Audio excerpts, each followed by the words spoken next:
Hello, everybody. Welcome to my channel, Passion Prime Philosophy. This is one of my best friends on the planet Earth, one of the smartest guys I know. This is Greg, and he was actually my stepfather for quite a few years. And I considered him my dad pretty much my whole life, and he's always been a great mentor to me. And he's a very intelligent guy, knows the World Wide Web like no other. Creates websites for businesses and also just does it for fun and works on Photoshop and does some editing for video. And I wanted to try to have him on as a guest with me. He has a lot of knowledge and I love to pick his brain. And Greg, I really appreciate you being here with me. I was hoping that we can maybe try to help other people figure out how do you really get started, in this crazy world of, content creation or being an entrepreneur? There's multiple ways of bringing in, revenue and money from multiple different sources. And we see millions of people every day that are doing it. And some of them that are making, six figures on barely doing any really hard work. I mean, it's more, fun to them. Um, Mm. of course, it takes some time to get there to that spot, but how do we really get started when we don't have anything there, when we have to start from the ground up, you know? It's pretty simple, straightforward. And while again, pre you starting recording on this, Sean, I've told people the number one thing you need to focus on is find something that interests you and find something you believe in. That's half of the battle. Because if you're trying to create content around something you have no interest in, you don't believe in, you're going to struggle. You're going to spend more time trying to find ways to create something to engage with people than truly coming from the heart. Half of your largest creators on YouTube or across the net, wherever they may be, if you follow them closely, they all usually have one or two areas of expertise they truly focus on. That's their passion, because if you take the average, I don't know, 15-minute video clip, if you're really going to get into editing the video, the audio, doing color grading, if you're doing green screening, spatial entrance animations, titles, the list is endless Mhm. when it comes to video content creation of how detailed you can get. You take 15 minutes to a half hour of raw footage, you could be looking upwards of 4 to 6 hours of work post Mhm. production. So Yes. you need to be focused on your content. And you know what? Start small. Don't try to cut off in no big 40 long minute conversations of something, that you're gonna have to go back. The hardest thing for people is knowing, and it's hard because a lot of us don't like seeing ourselves on camera Right. or listening to our audio if you're a singer or whatever. But Right. you have to practice that. Just like for me on the size monitor that's on my desk, if I was acting like I was truly looking at you in the eyes, seeing your picture up here, Mhm. well, that takes me from looking at you through the camera. So Right. you got to get used to that whole let me look into the camera, not necessarily what I see on the screen. Not the And monitor.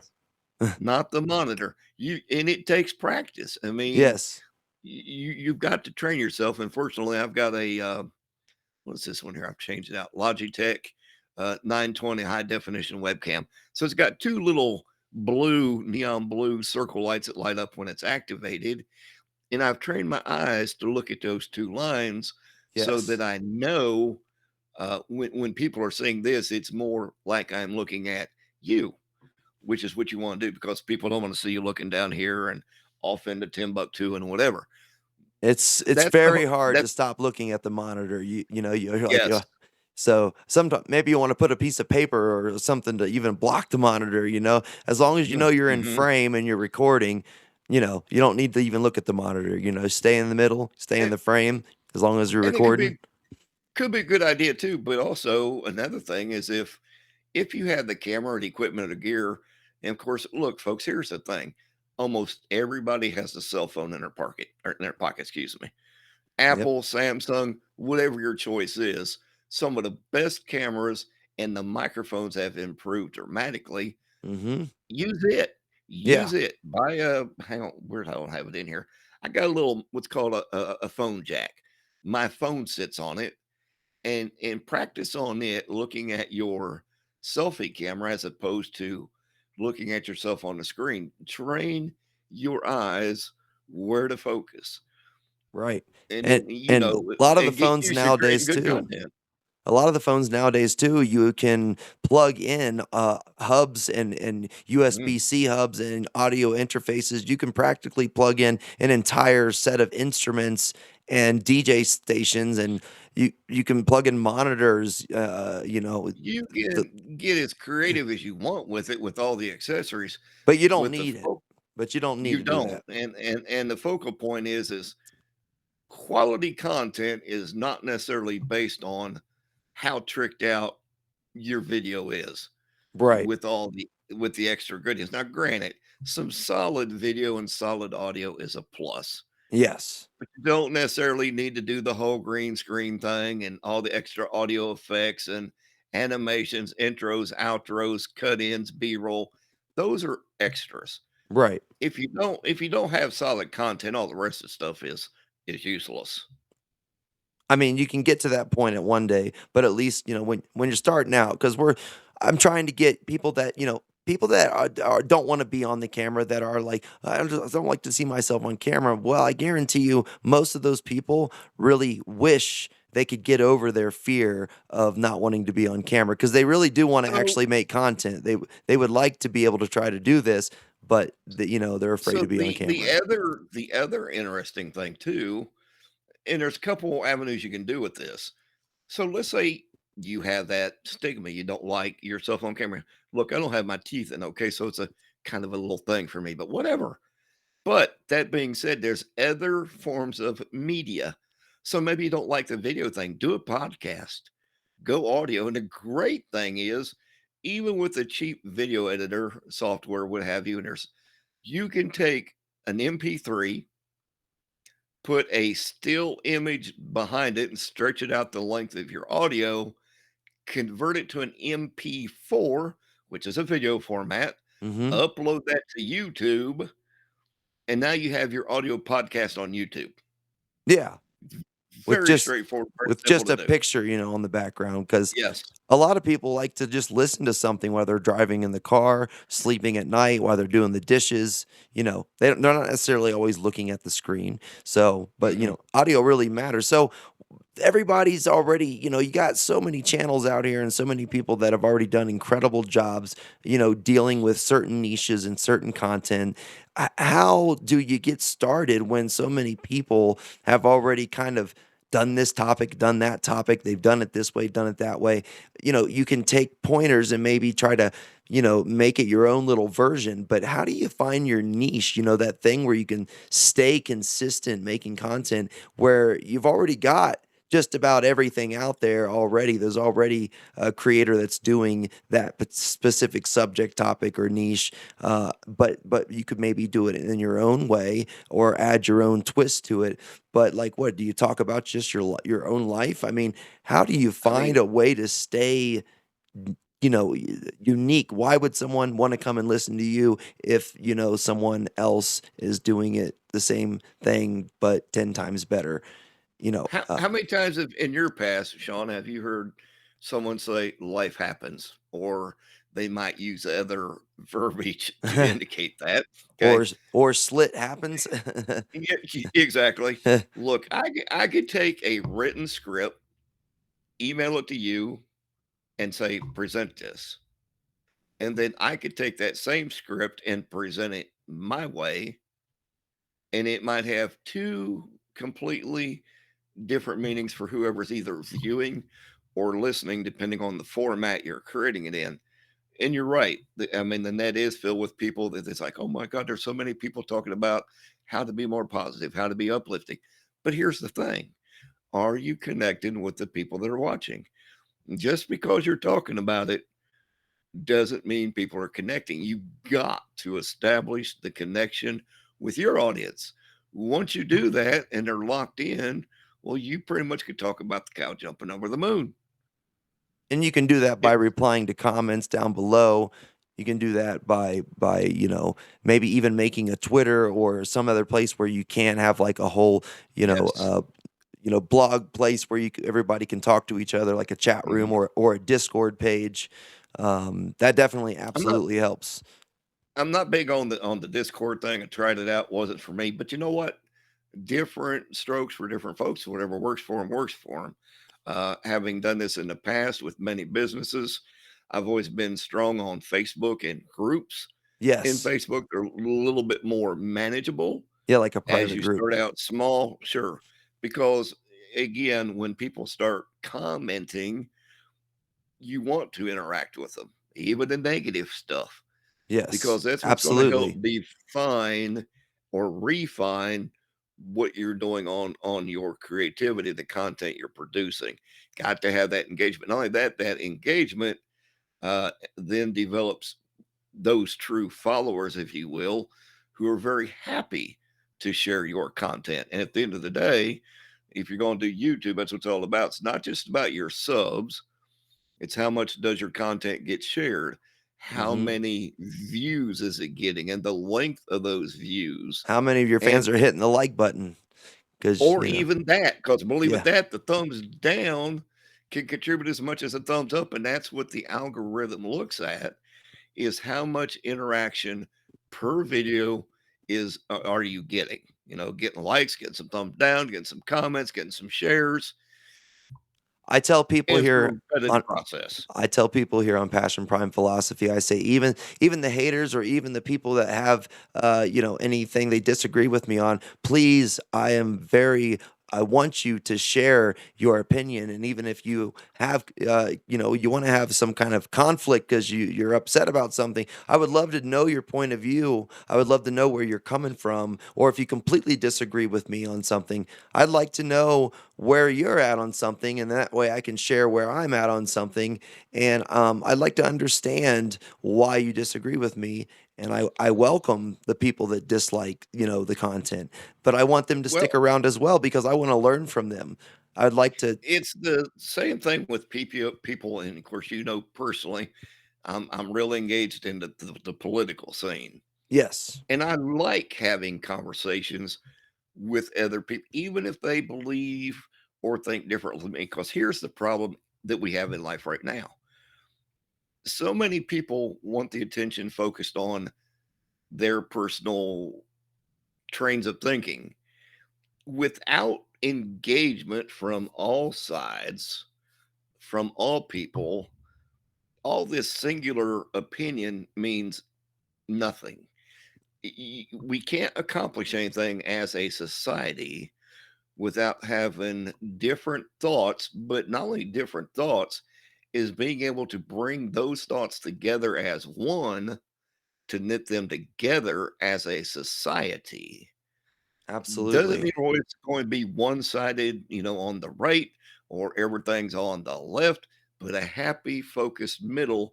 Then you can work on the things that are still out in left and right field to find out where you can find a more harmonious balance between the two.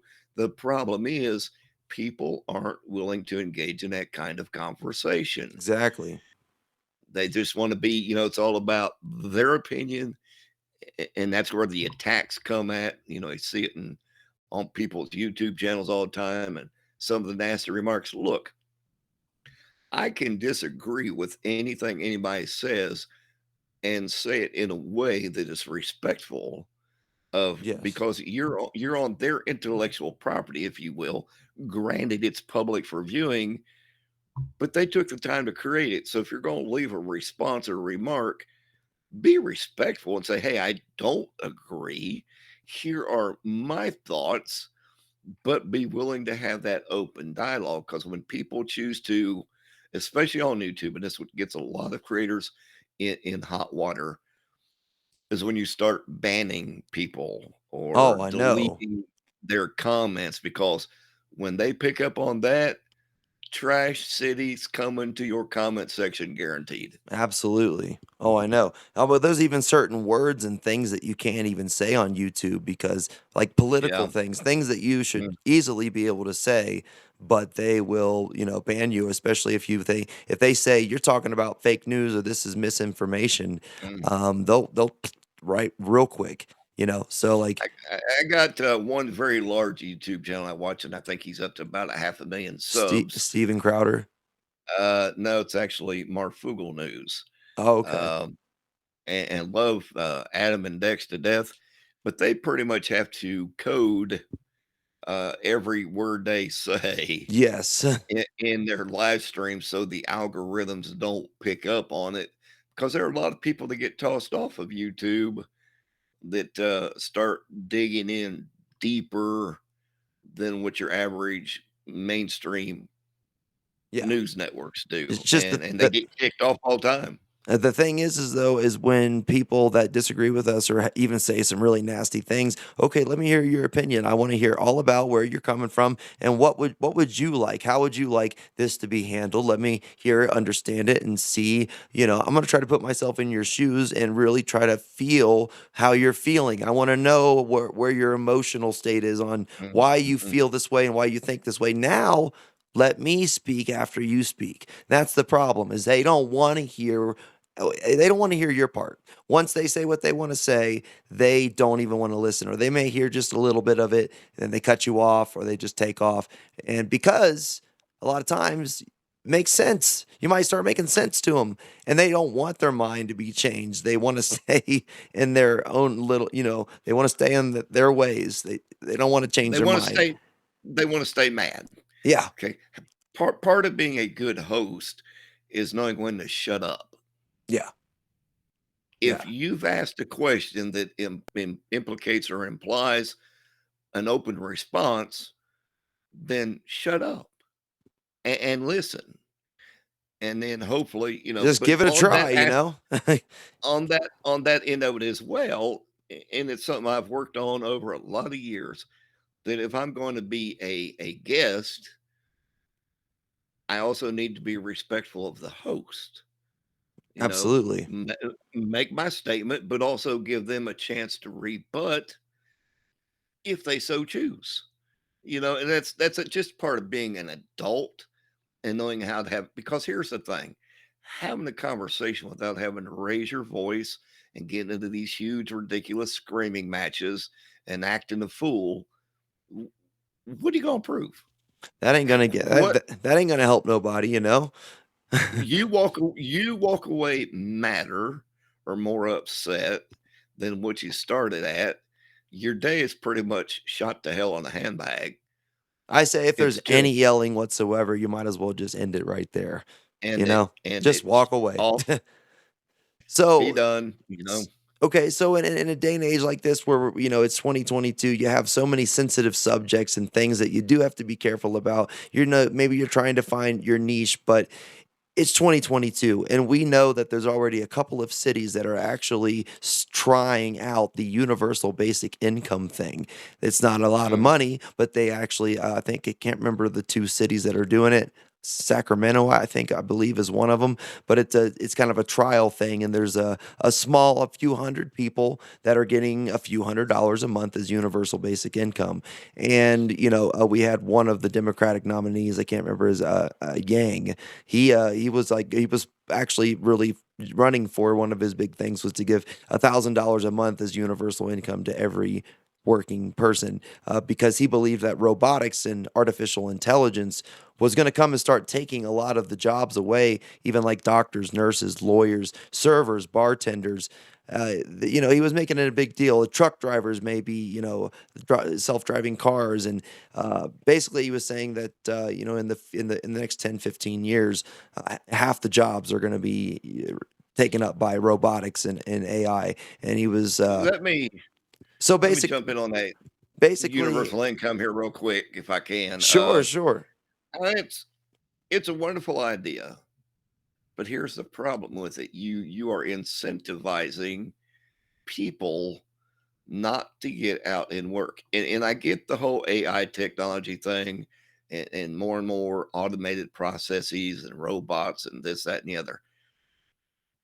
At the end of the day, yes, there's going to be some things in life that are probably better done with robots and AI technology, automotive manufacturing, distribution centers. I mean, that's already been proven in Amazon Right. and other entities. Absolutely. But at the end of the day, we as a human race, whether you realize it or not, almost require human interaction with other beings like us. It's what we naturally thrive upon.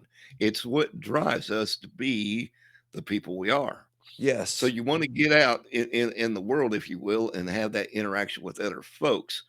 Um, eh, I guess more particularly if a person is maybe um, not where they really want to be education wise or the set of skills they have, I could see that being a plus thing to help build them up and provide them the tools they need to get to where they want to be. As an awesome idea. I don't think it should be a lifelong sustain item, just like much of today's welfare system is in many states. Mhm. Because when you start making people dependent on a source of income that they no longer really have to work for, there's no motivation and drive for them to Right. do anything else. When No. they know that $1,000 a month is coming, that's all they're doing. Uh, Exactly. but, but look, you know me as well as anybody, and I'm huge in technology and AI and making life easier and processes easier. Mhm. But there's a fine line that's got to be maintained and achieved between us as a human race and automation, and both humans and the creators of said automated technology.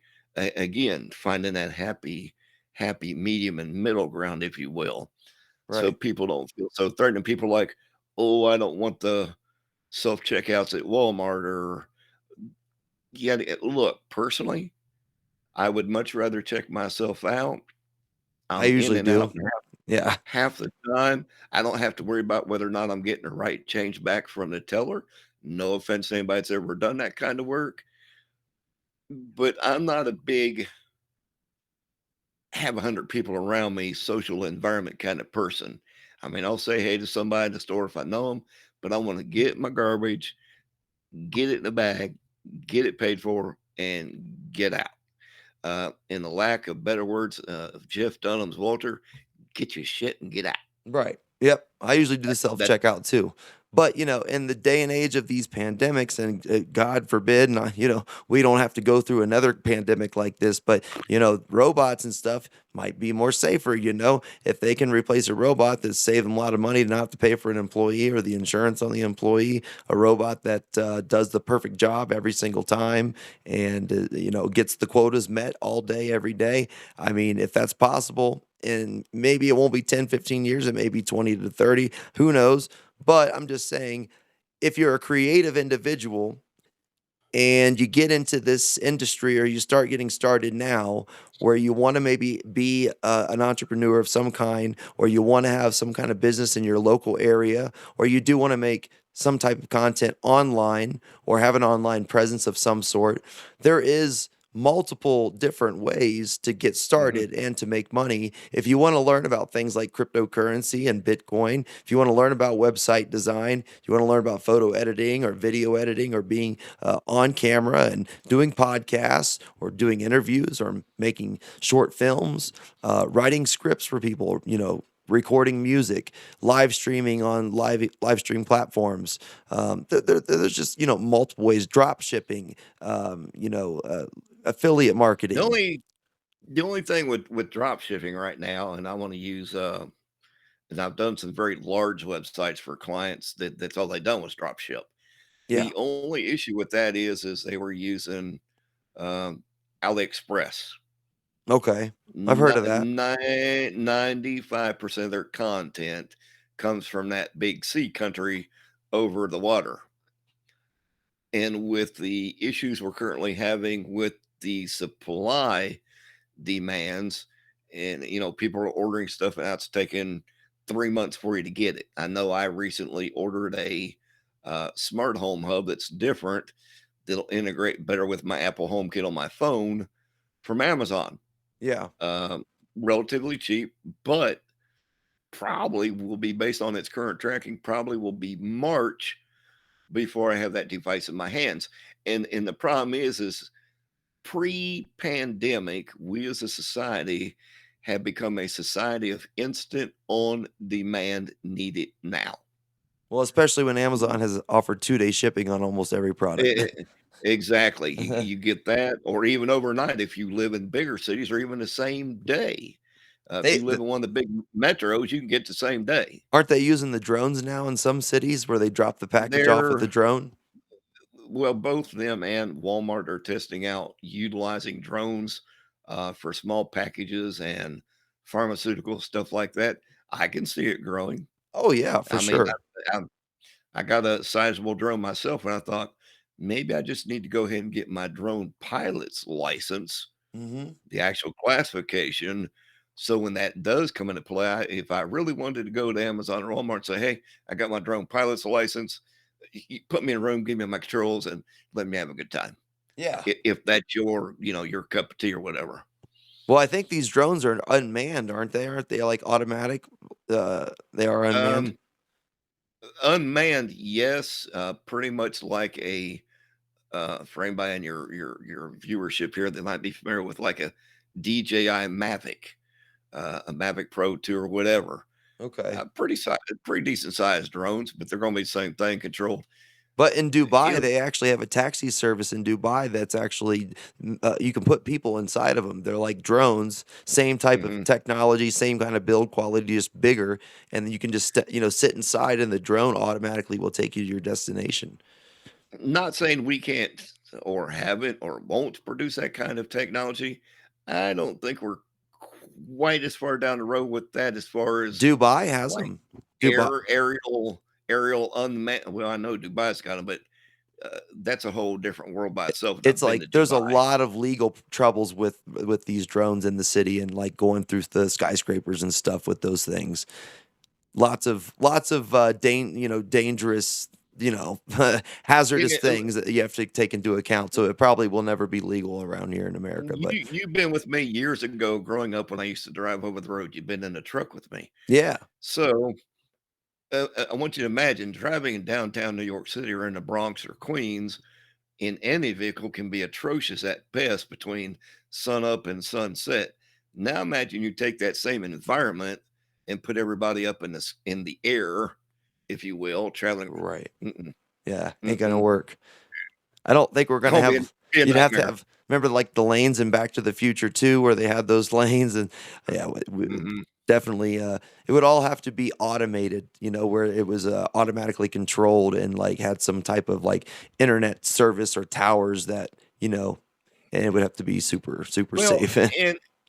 and even with that, because you go to some of the big cities, uh, or entities like in Japan or even China for that fact, and other areas that have like the rail systems, they're pretty much unmanned and automated. Yeah. Buy your ticket, get on the train, and go to destination X that Yep. travels at 190 miles an hour. The Teslas now drive themselves. The Yeah. Teslas do. Here's the thing, though, and this is where we get in back into that AI automation issue. Is uh, I love it. I love it to death. I'm trying to automate everything in our home, Mhm. but at what point do you place 100% of trust of your life with an inanimate object where there is no human for you to interact with, and having a level of confidence that you're going to get from point A to point B unscathed? Yeah, I know. I know. Yeah, That's a and leap of faith and right I've there. heard some people that own these Teslas, I mean, they literally will let the automated thing drive the entire time. And, there's so many things that automation and those cameras, it can't account for. Drivers, they make sudden quick movements, a rock could come flying around, an animal could come running in front of you, and, those things, the cameras and all the technology on there are gonna catch every little thing. You're not Well, supposed to just to make just you're not supposed to just lay back in the seat and let the AI just complete. You're supposed to have your hands on the wheel. So I think it actually won't even work unless your hands are on the wheel. But some people are rigging it up with like, I don't know, something to make it to where the sensors are covered so they can just sit there and play on their phone while the car's driving. So that's I'm a what, huge fan of motor coaches. I watch a lot of videos on Prevo conversion buses, if you will. These things are like $3 million tour buses that have what's called adaptive cruise control. So at the end of the day, basically what it means, it's got a camera mounted in the front of the vessel that detects the speed of the vehicle in front of it. If it slows down, it slows you down. If they stop, like stop, that thing's jacking on the brakes. Now that's great. yeah, And it's a huge safety feature, but what in the event of something in the circuitry or the sensors internally that detect all that motion and make that work right. fail? Now you're back to human power again. Yes. And that's It, that interacting the hand on the wheel and the ability to get to the brakes, the gas, whatever. I mean, even in 50 years from now, when we perfect this kind of technology, I would say if you care about your life, you should still always be paying attention and, be the one that's in control more than the AI. No matter how good it gets, you should still be paying attention, and especially when you're in a vehicle or something dangerous. It Well, it's not to say, because look, we all live in cities where you question whether certain people driving around you should even possess a driver's license. Every city's got their fair share of those. But then you get into that situation where if you go full AI, it's like how much trust you putting into whatever, and does the person occupying the vehicle have the ability to override it and do something that might be completely stupid against what the AI interprets as being the safe thing to do?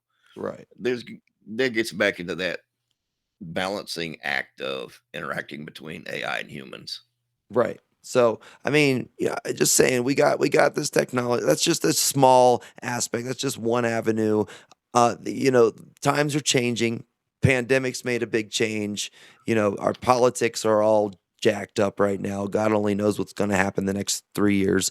So, how can somebody, you see we've had the largest amount of people resigning and quitting their jobs. We have what, like 8.4 million people in 2 months quit their jobs, just walk out of their jobs that they're unfulfilled at. Some of them probably had no backup plan. Some of them probably did.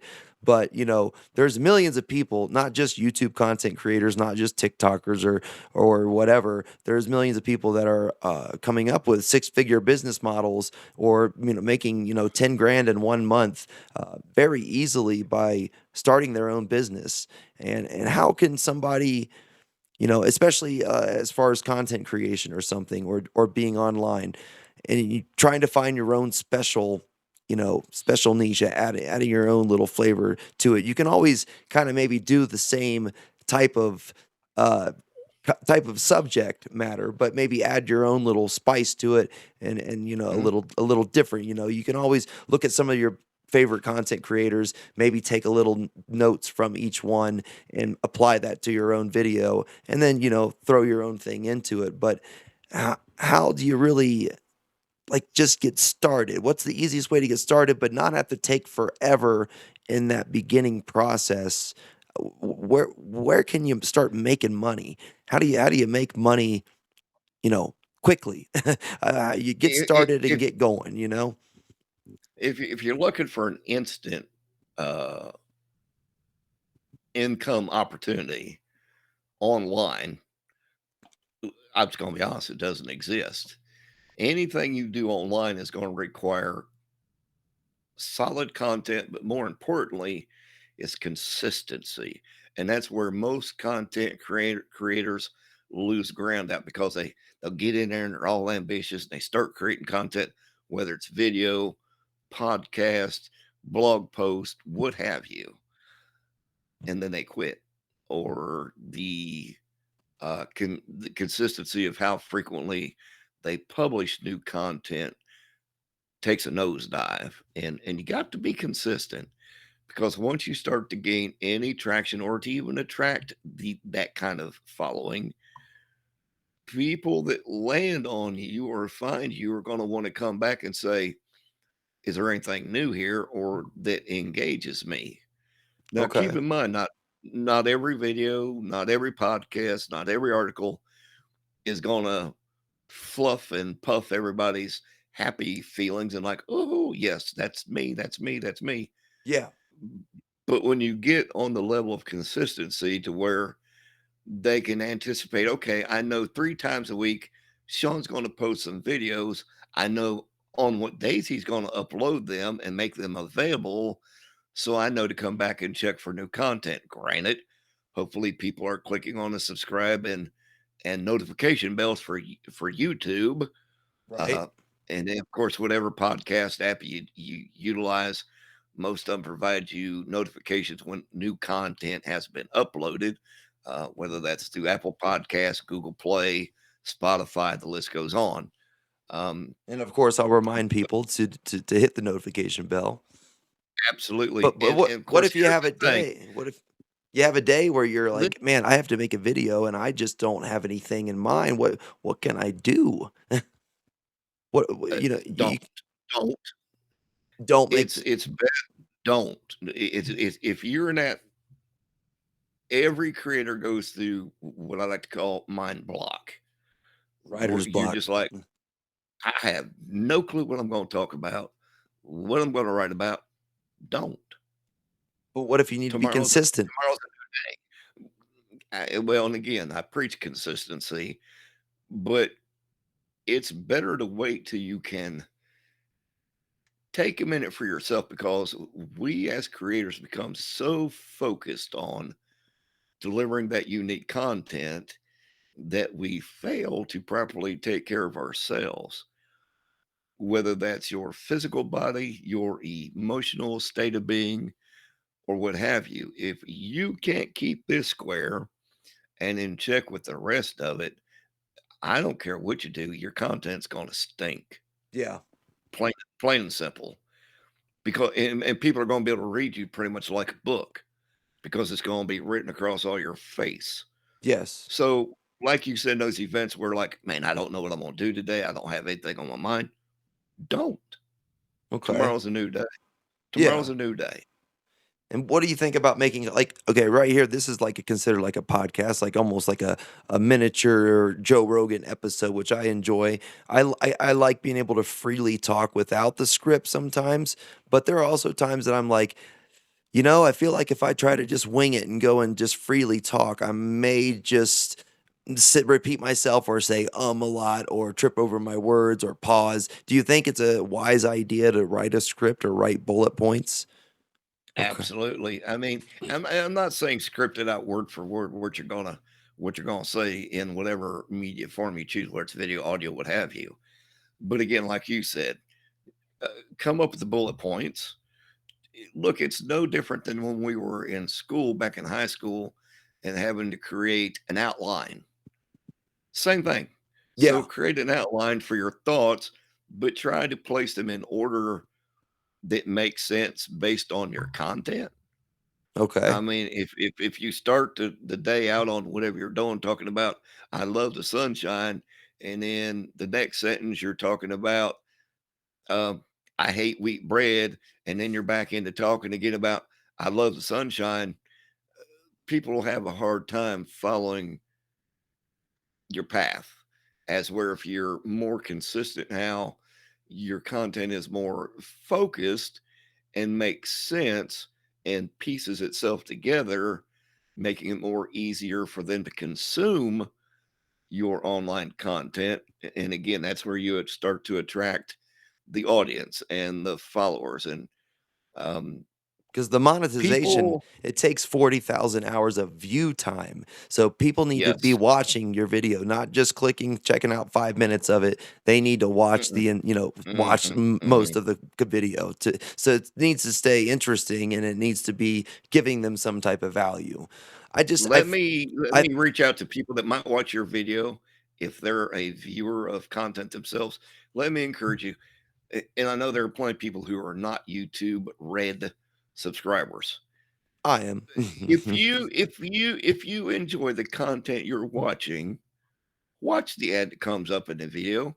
Yes, Yes, they please. might be annoying to you, but you are actually helping your content creator out because those videos are based off of the content they are providing most generally.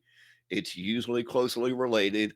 And when you allow that ad to play continuously through instead of skipping it, you are assisting that creator in achieving their levels that they need to be able to make a few more coins Yep. off of their content. And at the end of the day, anybody that's a true content creator, that's what it's about. Not only do they want to make the content that you enjoy, but they want to be able to make a living from it. So it's a kind of a 50-50 blend.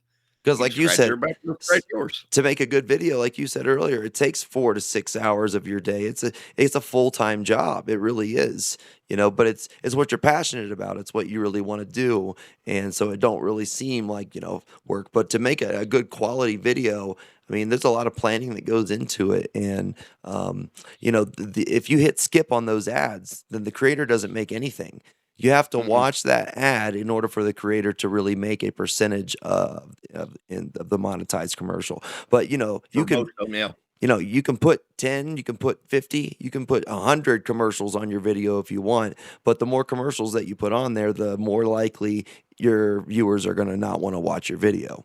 Yeah, If so you listen to any podcast, and I'm a huge podcast consumer, yes, me the too. average podcast usually goes every 7 to 10 minutes, there's an injected advert Yes, so that's just too much. from one of their and I agree, but it's their sponsorship. It's who's Right, paying the bills. It's exactly. how they're making their revenue and yada yada yada. But And I it's mean, like I'll use 1 minute, 1 minute commercial just for you to, support that content creator, Mhm. I mean, if you were a creator yourself, if the viewer was a creator, I mean, you would want them to watch the commercial and, it's not like it's that much time out of your life or whatever. So But so let's talk about time because you kind of hit on a little bit. We all know that to do the video content, the YouTube, TikToks, whatever, however, wherever you want to post it to. If you want to make it look as good as it can, to sound as good as it can, there are some work and equipment involved in that. Now, if you go the full just audio only in podcast format, you can have just as much money in that, okay? Because here's a classic illustration. If I take the audio from my pastor's Sunday morning sermons, which I do every week, edit them out to be able to upload it in the form of a podcast, that 45-minute segment of audio can take me anywhere between 3 and 5 hours to post edit in Adobe Audition. And then that's, of course, adding all the audio intros, bumpers, little micro adverts in the middle of the audio, yada, yada, yada. Then you start getting into microphones and audio processors and things like that. I mean, yeah, some of the more upscaled microphones like a Shure, an SM57, yep, and higher, you start getting into $400+ microphones.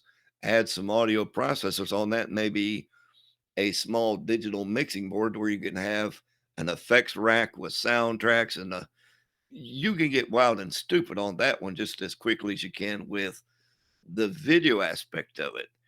yes, Start small. Start with what you got. I mean, I'm using an Audio Technica, or no, it's an ATR. Take it back. ATR 2100 USB mic. okay. $100 all day long on Amazon. I bought Every this time mic. I I bought this mic for $70 on Amazon. It's called a Marantz Professional mic. It's a XLR microphone, and I found my Focusrite audio interface in a pawn shop. Actually, normally would be $160. I got it for Mhm. $35. So look in um, your pawn shops, your cash lands. Check on Facebook Marketplace and stuff first. But you can find a good audio interface on Amazon right now for like $80, probably 80 to 70 might be the cheapest. and after going to do the video, and of course, I'm a huge love video, and as you do video, but if you can't get any other piece of gear, um, get a Stream Deck.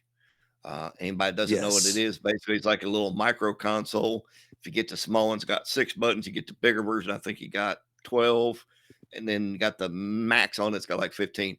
But when you start using things like OBS, which is open broadcast software, Yes. which allows you to do some really amazing stuff, using a Stream Deck allows you to bring in new scenes, How do change you the get OBS? backgrounds, effects. How do you get OBS? OBS is free. You download that on any Go computer. to the what's the website for that? Should be OBS dot, obsstudio.com. yeah, just, yeah, type in OBS Studio in the search.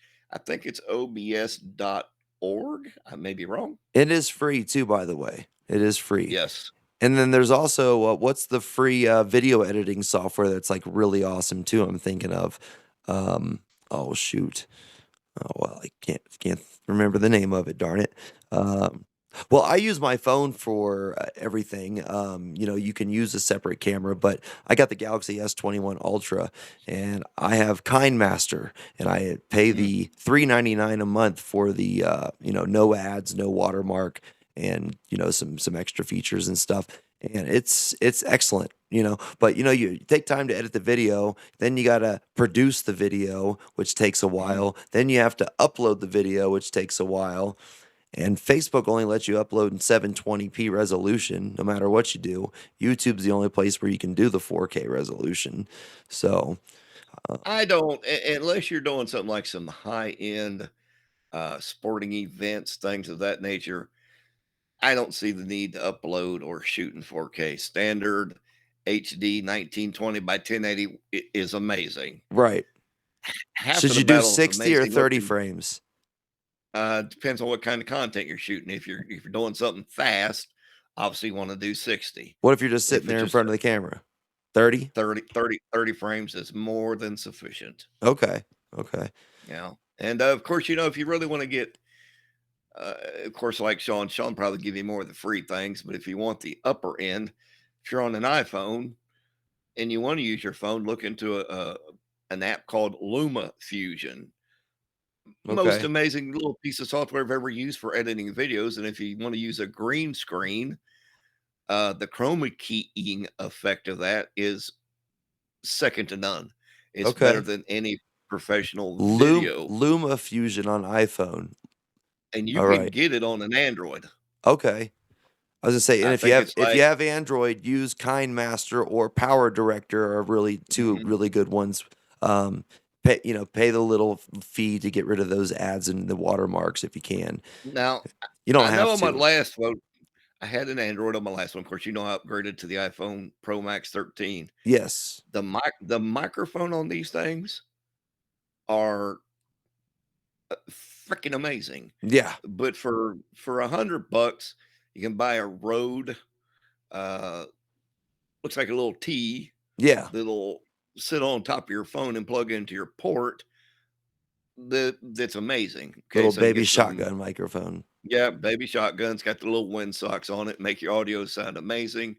And again, the cameras on these phones now with the quality they are, you would be hard pressed to go buy a DSLR mirrorless digital camera that's going to compete with any of today's modern smartphones and the Exactly. cameras on them. It's really hard. I see guys all the time that's got 14, $1,500 Canons or Sony cams and whatever, and their video doesn't look nowhere close. Do you think it's a good idea to record your video in portrait video mode rather than regular video mode? Because the portrait video mode gives you that bokeh blurred background ever so slightly. So, I It depends on the environment in which you're really shooting. If you're doing a kind of a self thing, then the portrait mode obviously is it, and especially now with like YouTube Shorts, because that allows you to upload wonderfully in that resolution. But yeah. now, if you're going to do something that's more of a broad spectrum view of a playing area, if you will, like you out in the field or bigger crowd, city concert, what have you, then no, go No. landscape, go Right. landscape.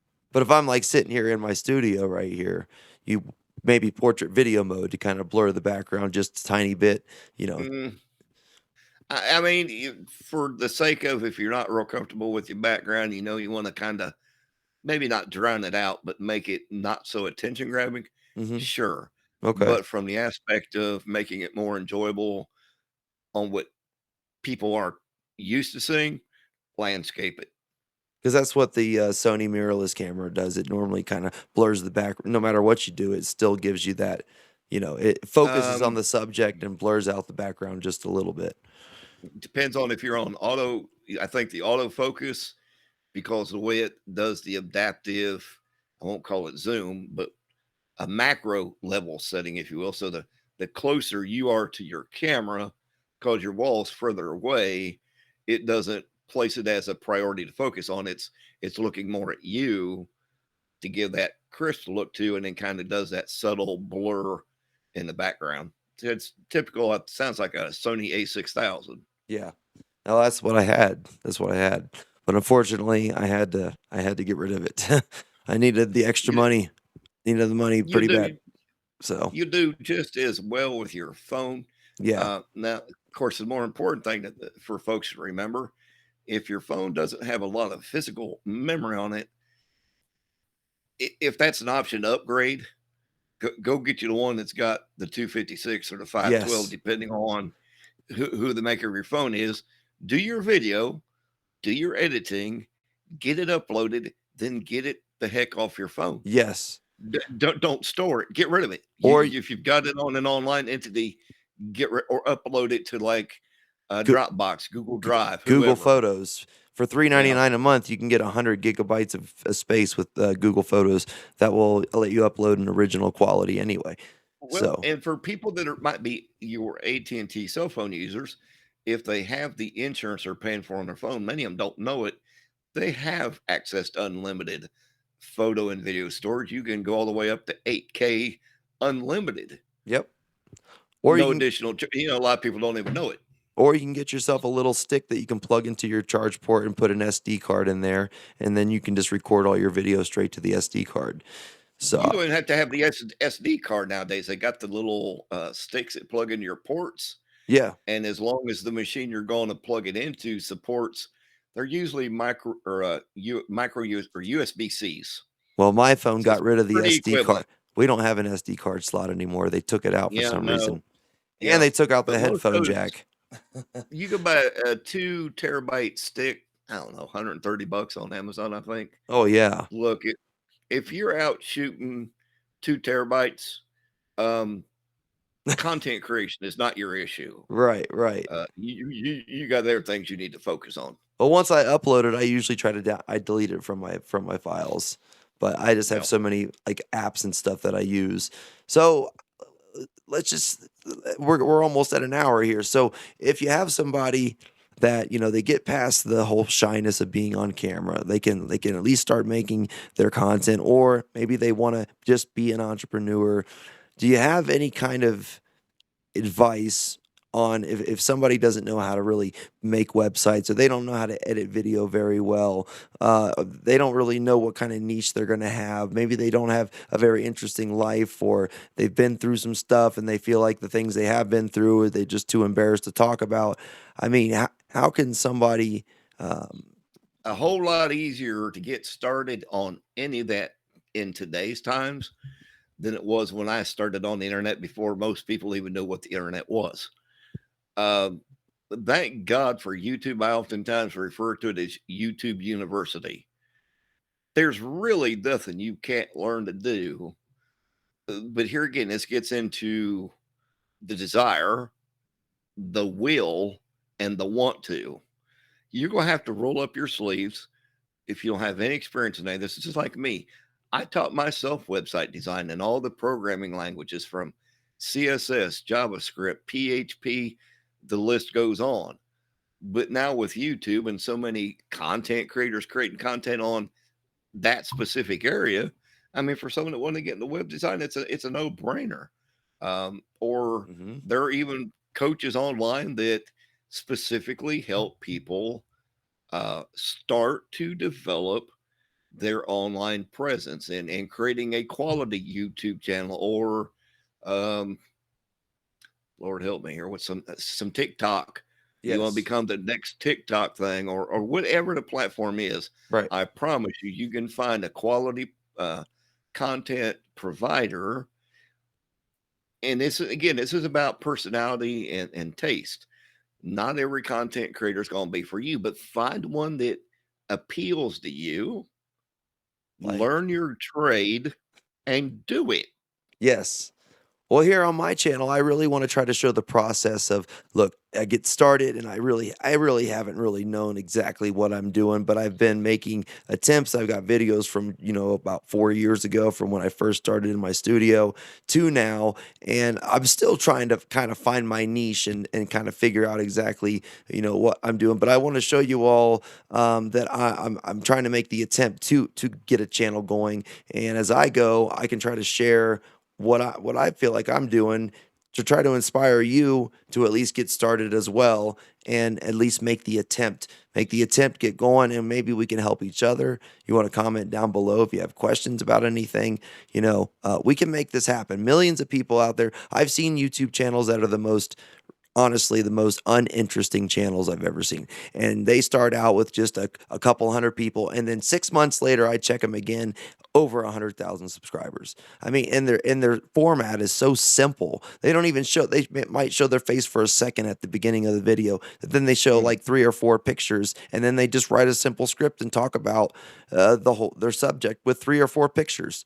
And that's their video, and this is in particular a Star Wars guy. His name's Mike Zero. When he first started out, he just didn't even show his face at all. He might have like 2, 3, or 4 pictures, and then you can tell he writes a script because he's pretty well spoken. And then he makes about a 5-minute video, maybe 10, and he goes over the news for the day of something that just happened with the Star Wars community, or the whatever came out from Lucasfilm or Disney, and he goes over it, reads it, and that's it. And then a year later, he's got 280 some thousand subscribers. One of the Stop biggest and think people. about Stop and think about this for a minute. You're a gamer. You enjoy playing online games. Absolutely. Before the multi-camera thing really come big into play to where you could stream that visual live in addition to your camera capture and your audio capture. Before that existed, people were just videoing their video game play, if you will. There were no cameras and audio interaction with it. Right. Then you start integrating the ability to introduce your webcam and maybe a wireless headset with a mic on it, whatever.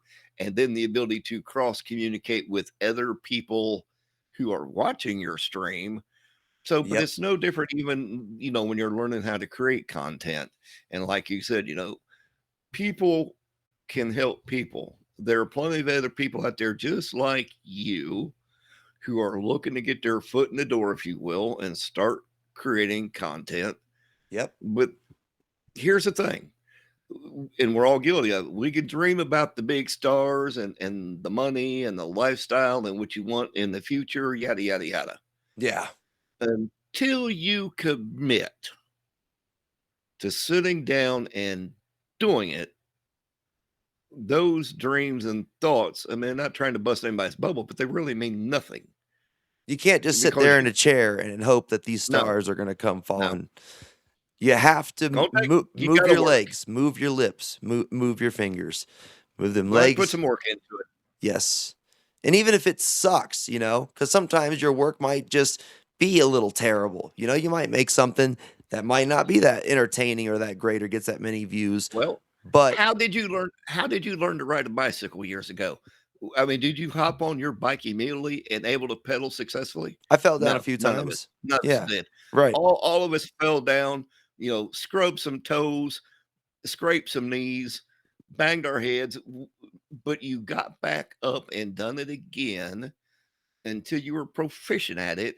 And before long, you were riding down the street. Look, mom, no hands, or Yep. popping wheelies, or Yep. whatever, or going across the sand dunes. When I started playing It's guitar, no different I than this. I played a song that was just one string for like weeks before I even tried to play a song that had two strings. And I just kept playing it over and over and over and over again. And I was really proud of myself. And then I would show other people like, "Hey, listen to this." And even though I wasn't that good, I mean, I was getting better ever so slightly. I started skateboarding, and could only barely ride it at first. Then eventually I got to do an ollie. Then eventually I was able to do, a pop shove it in a 180.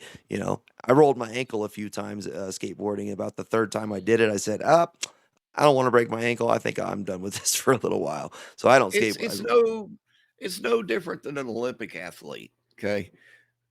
It's a muscle memory.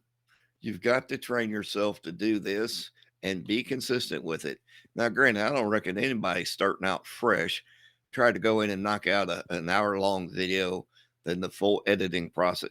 Trust me, you're Mhm. going to lose heart very quickly because Yes. it's a full time gig. If you're Do editing it, t do it small. transitions and taking well, all the best YouTube videos, they have, like, where they zoom in on your face, they zoom out, they edit, they have these little transitions, they have background music, they have, where they cut out, like, every time they take a breath, so that it like, the Mhm. words just real flow real quickly.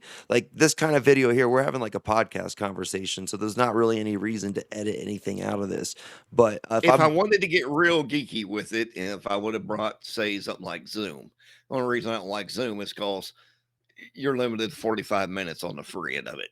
Really? That being said, yeah, if you're using OBS and the Stream Deck that I mentioned earlier, there are different plugins you can get for OBS that are free that allow you to do like the zooms, the crossfades, reposition your video all at the click of a button down here that's out of the way.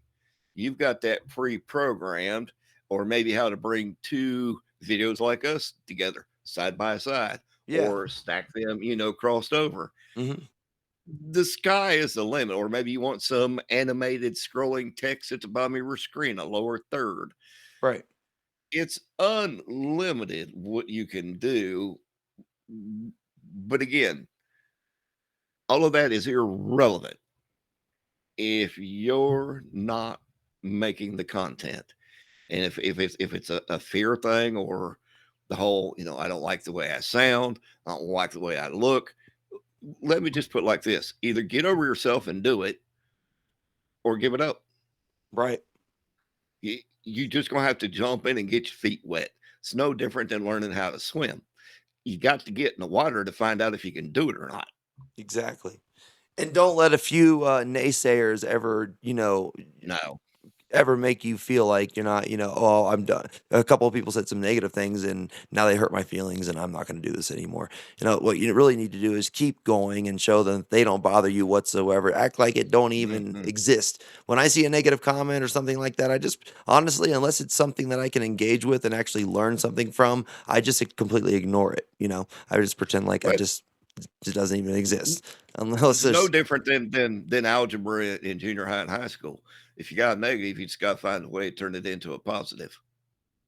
so I'm trying. I think my niche really I'm trying to I want to help other people, start being content creators. I want other people to get out of their shell, open up, find their authentic self, be genuine. Mhm. Don't be afraid to speak your truth and open up and talk about, things, get things off your chest. Be real. Don't be worried about who's going to judge you about things. And I want people to, write that book or try to, make that little short film or, just try it. And even if it's terrible, if you join communities like people like me and the people that are here, we can all help each other, give each other points. I'm growing and trying, and I'm not doing perfect or wonderful on every little thing I do. And I'm just, but I'm willing to try to at least keep staying consistent. And, sometimes a video may not be great, and sometimes it will, but with all of us working together and giving each other feedback and helping each other grow, we can get to the point where we are on that pro top level if we work together But as a team. but when you get there, and I encourage everybody, it's like, look, if you want to get to the top, you can get to the top. It's how much you put into it, how consistent you are. But keep in mind, once you achieve that level you're looking to get, it's imperative to pay it forward. Oh, for Number sure. one, don't ever forget the people that helped you achieve your goals and your dreams. That's obviously Absolutely. your subscribers. But more Yes. importantly, is learn how to take your skill set once you get refined and pass that along to someone else. For Because sure. I promise you, there are plenty of more people out there just like you and everybody else who's wanting to get a foothold into the online community. They're like, man, I wish I could be like so and so, or I wish I could do this. And Right. you might be that very person that they can identify with and learn from. Because again, all of us learn things differently, and we learn differently based on the people that's teaching it to us. Right. So there's always someone out there for everybody that can help you get to where you want to be. But it's ultimately, that's a difference between a great channel and the one to be. And trust me, you can pick them out on YouTube. You can tell the content creators who appreciate their subscribers Oh yeah. and how they've helped them achieve what they wanted and are experiencing in life right now. And they also help other people that are looking to do the same thing. That's a quality channel. I And would again, I plan to interact with everybody as much as I possibly can until maybe it gets so large I may have to hire an administrator or a moderator to help me out. But mhm. I absolutely would love to get to a place where I'm doing so good and living in abundance in such a place where I can absolutely share it with everyone else as well. You know, I want to live in comfort, but I really would like to be in such a if I was wealthy or I was very successful, I would love to be able to just give it back to the community, give it back to my, subscribers, make fun ways for them to win prizes or to learn new things. Or if, when we hit certain subscriber amounts, give away like a PlayStation 5 or something like that, do gift cards and have Patreon things where, um, but I share my Or story. even better yet, when you get into those numbers a little bit bigger, do like an in-person meetup. Man, there Oh, is yeah. nothing more exhilarating for subscribers than to be able to show up at an in-person event and physically interact with the people that they may have been following for the past 2 or 3 years. Oh, I would love that Again, it's great with the videos, it's great with the podcast and everything else, but at the end of the day, we all thrive on that human interaction. for sure. And when a content provider and maybe one of their subscribers, make that connection, that in-person event is at a whole nother level. Oh yeah, that's a great idea. I would love to do something like that. Absolutely. Just like, my viewers on my Star Maker where I live stream, I try to answer every single comment. I would love to be able to meet some of these people someday. I'm trying to develop. Look, I'm here on this channel and on my other live streaming platforms. I live stream on Star Maker as well, or even Facebook or Instagram. I'm here to try to find what I like to call my soul tribe. I'm looking for Mhm. my family, the people I can relate to. I want to build you into the best version of yourself, just so you all as well can build me into the best version of myself. And I want to help you grow because I know when I invest in you and help you grow, become the best version of yourself, I know you're going to return that favor in some form or fashion. There will be a domino effect because you will affect other people around you, which in turn will affect me, whether you ever speak to me again or not. If I help you grow, those seeds will be planted. That growth will affect me in some way, directly, indirectly, however it does, and it'll be worth the investment. The more I invest in all of you and try to help you grow, the more I know it's going to help my seeds be watered. So, that's just what I'm looking for. True family, devotion, loyalty, always there for one another, no matter what, no matter what you've done, how you look, how you sound, where you've been from. I love you, and I'm here to try to support you all. And I hope that you can do the same for me as well. Just by you being a viewer, you don't even need to give a like. You don't even need to comment. Just by you watching is all the support I could ever ask for. But I absolutely love it too when you also comment and leave a like and also subscribe and hit the notification bell. But I'm just saying, you just watching and being here with us is enough for me. And that's all I can ask for from you right now. And I just want to bring my story out because I have been through a past that not necessarily is one I can say I'm super proud of myself about, but I'm not ashamed of it. anymore, and I don't feel guilty about it, and I don't feel negative about it. I want to use it so that you all can relate to my story. I made a lot of choices that were foolish, but I was really, at the time, it served a purpose. At the time, all the choices I made served a purpose. I did it for a reason. It wasn't just because I wanted to be an idiot and I wanted the consequence afterwards. Um, and I'm hoping by me opening up and sharing some sensitive, really deep, heavy things once in a while, that you can see that no matter what you've been through or where you're at or how you feel, we can do this. We can actually make our dreams a reality. I did those things because I was lonely. I didn't have my soul tribe. I didn't have the people around me that I wish I could have. And I believe that through these platforms we can find each other, we'll find our family, and no matter what, we'll have a group that will always be there for one another. And I won't have any reason to want to turn to those other things. I've always just wanted just to be a part of something, to be a part of, you know, a group, be a part of people, be a part of friends that were actually real, true friends, not friends that just wanted me around because of something I could give them or do for them. Most of the people that I thought were friends, most of them haven't heard from them in years. Don't even send me a message or anything. So, you know, um, I'll always be here for you though. I'm trying to somewhat be like, I want to dive into deep philosophical subjects sometimes. I want to talk about those things every now and then that are maybe are a little uncomfortable to talk about, maybe try to find a solution or an answer. I would love to hear from the people that disagree with me so that we can hear both sides of the story, have a proper rebuttal, and maybe come to some type of middle ground where we can agree on some things or find a solution that will work for both sides instead of just fighting all the time. I may get into politics just a little bit. I'm not on the right, I'm not on the left necessarily. I want to hear from both sides. I'd like to know where you're coming from and why you feel the way you do.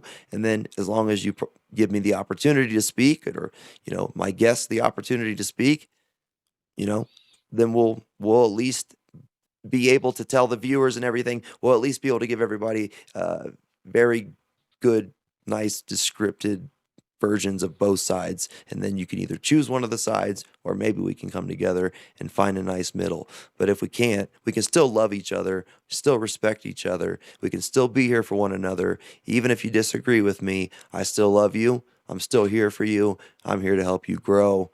And let's just make this channel a place where we all can try to build each other and help each other become everything we can possibly be. We have a lot of talent and skill, and we have a lot of hidden things in all of us. And we're all very much unique in a way that is unlike anyone else on the planet. And when you were created, there's something inside of you that is so unique and special that I could never match. No one else could ever match. You are you, and that is just as valuable as anybody else on the planet. And if you can bring that true self out of what you have inside, it's mind blowing the things you could probably accomplish. You really do have something to offer the world, and we need you. We need your presence. We need your powers and your abilities and your skills and talents, because no one else is you. The only person that's going to be able to influence us in the way that you were created to do is you. So we have to build you into that version of yourself where you can bring that confidence and that courage out, that boldness out, and say, you know what? I'm not going to care what people think anymore. I'm not going to worry about the past or what other people told me. I'm going to finally just go for it, break out of my shell, just try it. Make yourself for a week be a yes man or a yes woman. Just do it and go all in when you do it. Don't hold back at all. Don't hold back at all, because ain't nobody that says anything that's going to judge you or whatever. That don't matter. That don't matter. Anybody that says anything negative, just pretend like that doesn't even exist. Come over here to my channel, and I promise you, I will always be here for you, and I want to try to do everything I can to help you guys grow, be happy, live in joy, know what love is, know what friendship is, and let's learn new things. Let's grow our minds. Let's try to open our minds up to these really difficult questions and things about the universe and about life and about the world. And let's talk about those things that no answers are available for so far. What do you think, Greg? I mean, I like to talk about those philosophical subjects and maybe Well, not find an answer, certainly but certainly in today's arena of everything that's going on, whether it's political, different events taking place across the world, what the entire continent's been through with the pandemics and yada yada yada. So there's always something for people to chat about. But again, I draw this almost in everything I do, and that is to, even if you disagree, is to find that happy medium middle ground and find a way to bring solutions that are being offered up on both sides together for a tangible, provable result. Because absolutely. at the end of the day, that's what it's all about, anyways. If we as humans can't find a way to not just make ourselves better, but everybody else around us better, make us a better version of who each of us are, what's the point of being a human race? Right, right. And when you build those around you, even the ones that you don't like very much, they are going to also build you in so many other ways. They're going to be stronger, you faster, smarter. They're going to be able to give you more knowledge. They're going to be able to offer better skills. They're going to be able to help you with more things. They're going to be in places that they can, you know, it's just anytime you grow the individuals around you, it's going to also grow you. It's definitely worth the investment.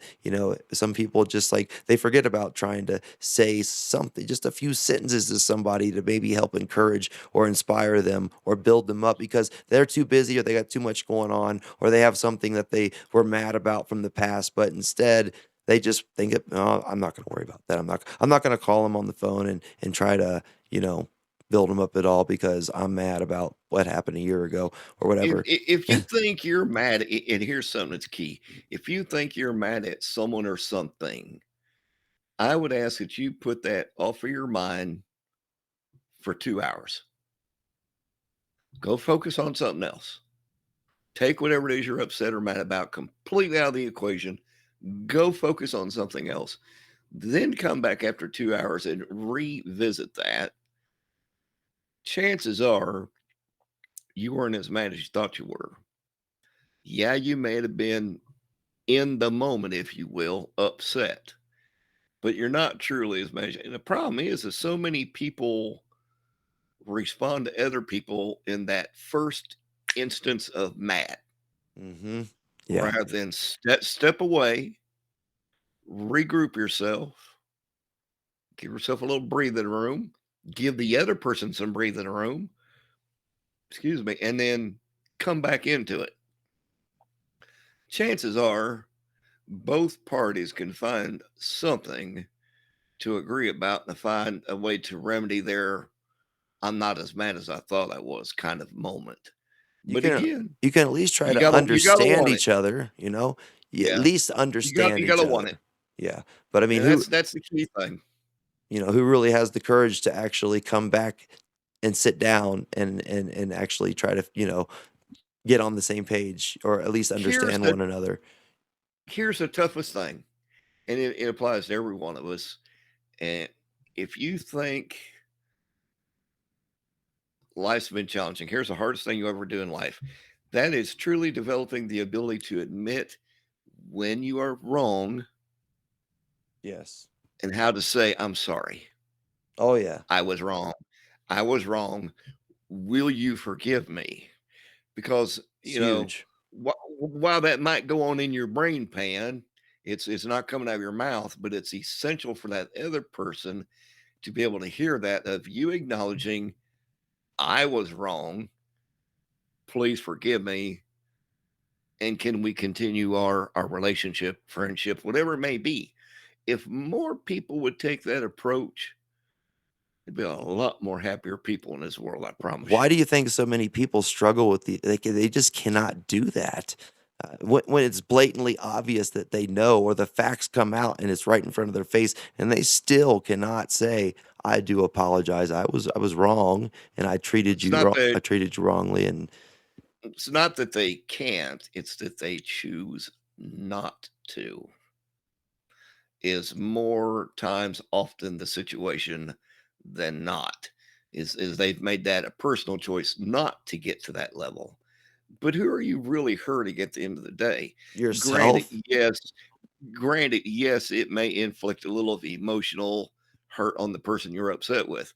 But at the end of the day, the only person who is really feeling the ongoing pain of that Is is you. themselves. Yeah, It's themselves. all you. I mean, unforgiveness someone's heart, it really can. I mean, out of all the things I've seen, uh, if you have some type of real big grudge or some type of, I just won't forgive this person no matter what. It's been decades and I cannot forgive this person. And it will turn you into the most bitter, most empty, most just you'll be just a raw, empty, bitter person. I mean, Mm. nothing will really bring you really joy. I mean, it's amazing what unforgiveness in someone's heart can do to them. And I don't think Can they you realize that that's the problem, but something as simple as not forgiving someone that you loved or a family member or something like that when you're that ticked off, that unforgiveness can really destroy, I mean, ruin your spirit. It could here's one thing to keep in the back of your mind, and I know growing up through the years, you've heard this, I've heard it all my natural life. If you have any kind of belief in God or whatever your belief system may be, here's one thing that's a fact, and that is none of us are guaranteed the next minute in our life or tomorrow.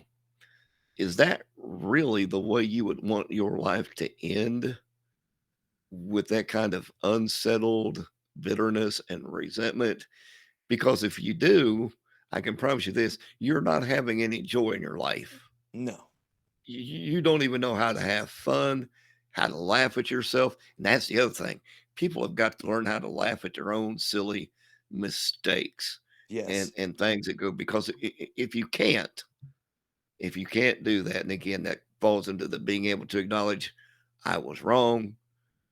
Man, can you find it in you? And you know what? It's okay if the other person doesn't, but at least you can live with yourself and go to bed with peace of mind, knowing that you tried to make things right and it's no longer on you. That garbage is all on their plate. And if You can if go to you bed with a if clean mind. if you're at your last second, you're gonna be, trust me, so much happier than you would be if you were at your last Mm, second mhm. without doing any of that. Just letting that go, saying I'm sorry, saying I was wrong. I just wanted to tell you I do. I'm super sorry about that. Learning to laugh at yourself, spending your last couple of weeks, in that way versus spending the last couple of weeks in that narcissistic. I'm not going to ever, I guarantee you would make I mean, I can't imagine the kind of feeling that you would feel if you were the narcissist that decided to not. Read. Look, It's got to I be venture to such say a most ugh, such most a every most everybody's either on Facebook, Twitter, or whatever social world you want to be in. Read the comments on people's posts. And then look, sometimes I get nosy. It's like, is this person related to that person, or how are they tied in? right. Nearly 80% of all the comments I look at that are meant to, for lack of better words, slice someone's soul is coming from another member of their immediate family, not even distant, immediate family. And then, of course, you see it just even among strangers. Look, half of these people can't even look themselves in the mirror and say, I love me. Yeah. If you can't love you, you can't love anybody else. And how you think anybody else is going to love you? Yeah. Well. I it's just love you to me work when on my it. body wants to function properly and my brain wants to function properly. When I feel like my health or there's something that's keeping me from not being able to be productive, then I really start getting mad at myself. I'm like, "Oh, come on, you stupid body. Just work. Just do your job. Move and come on, brain, create something. You know you're intelligent.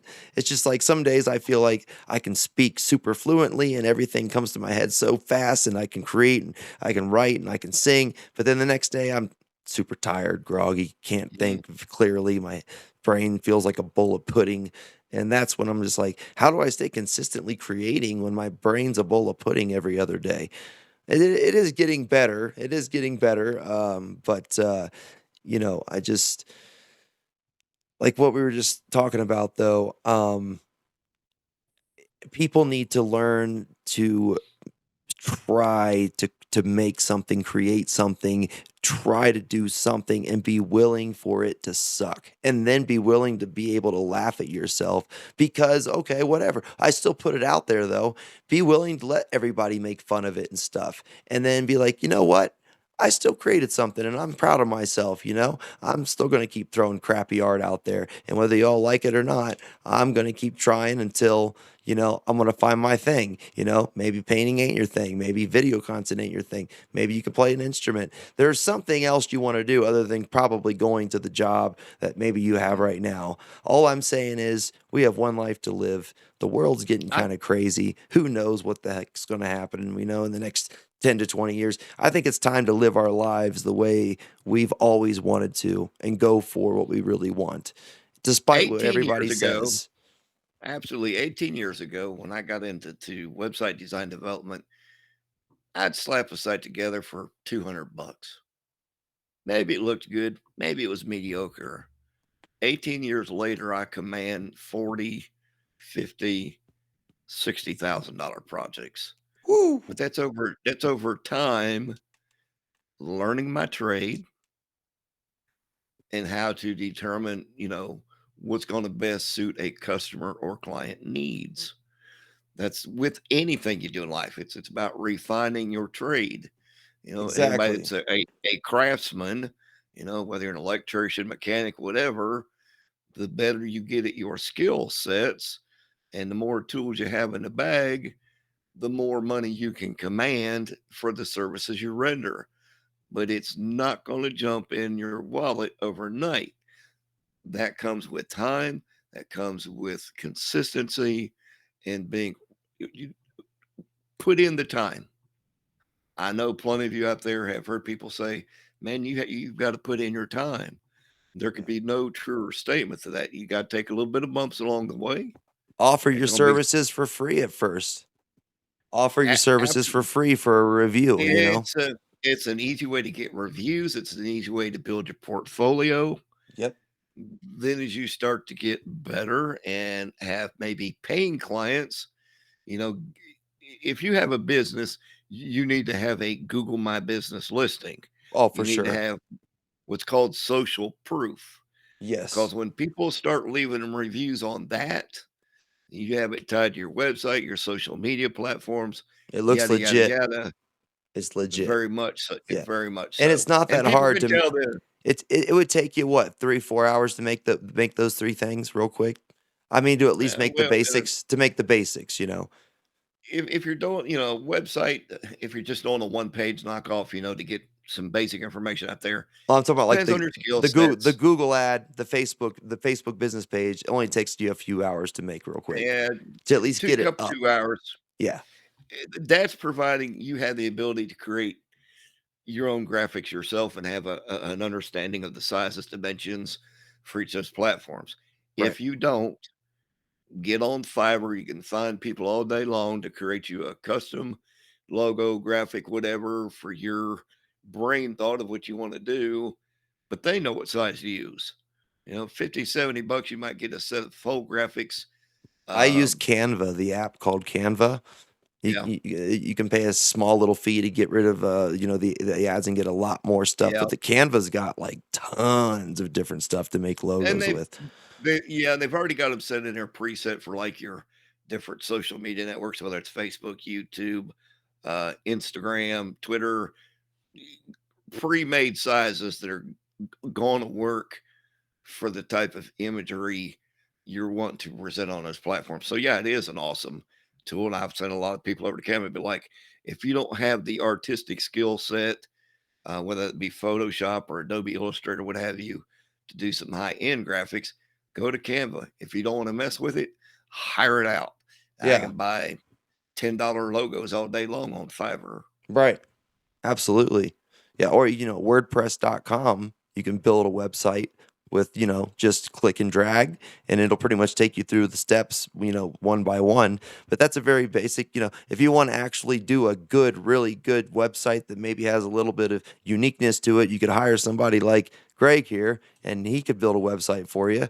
But might be a little bit more pricier than, what WordPress would cost you. But if you want something Well, that's, you know, here's the thing, I use WordPress on every website design build I do. But what people don't understand is there's a difference between WordPress.com and self hosted WordPress. Those are two different beasts. okay, Okay. Because for self hosted, that means you're coming to someone like me because I have my own hosting company. Say, okay, I'm going to spend $12 a month for my hosting platform. So you can have your custom email addresses, your registered domain name, and host a site on.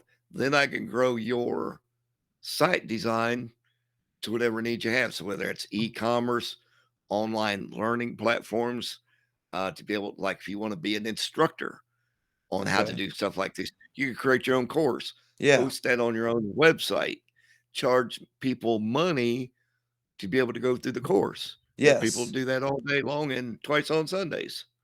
So you could make a That's just website where another you could entity. post videos too, where you could post like Yep. a 4 session video class, and then Uh-huh. where they could pay the fee, and it actually unlocks the ability to go to the next page to Yep. watch the video. Yep. So it's That would be basically great. it's all triggered through, it starts at a payment gateway when a person chooses, because most of these people have like different levels of their content. It's like basic, intermediate, advanced, and pricing to match accordingly. Right. So they select their course, if you will, pay the money, goes to the payment gateway. Then they have their own custom student portal Okay. based on what they selected, with all of their lessons and videos and text and whatever else you make a part of that course on their dashboard. More importantly, is when people create quizzes on each section, but it won't allow the student to advance until they have a passing grade on that Oh. quiz. Oh So wow. they can't just blow through it and say, "Yeah, I took the course," That without it, physically it makes manifesting. you actually learn it. Actually really, Yes, which is great. yes. That's awesome.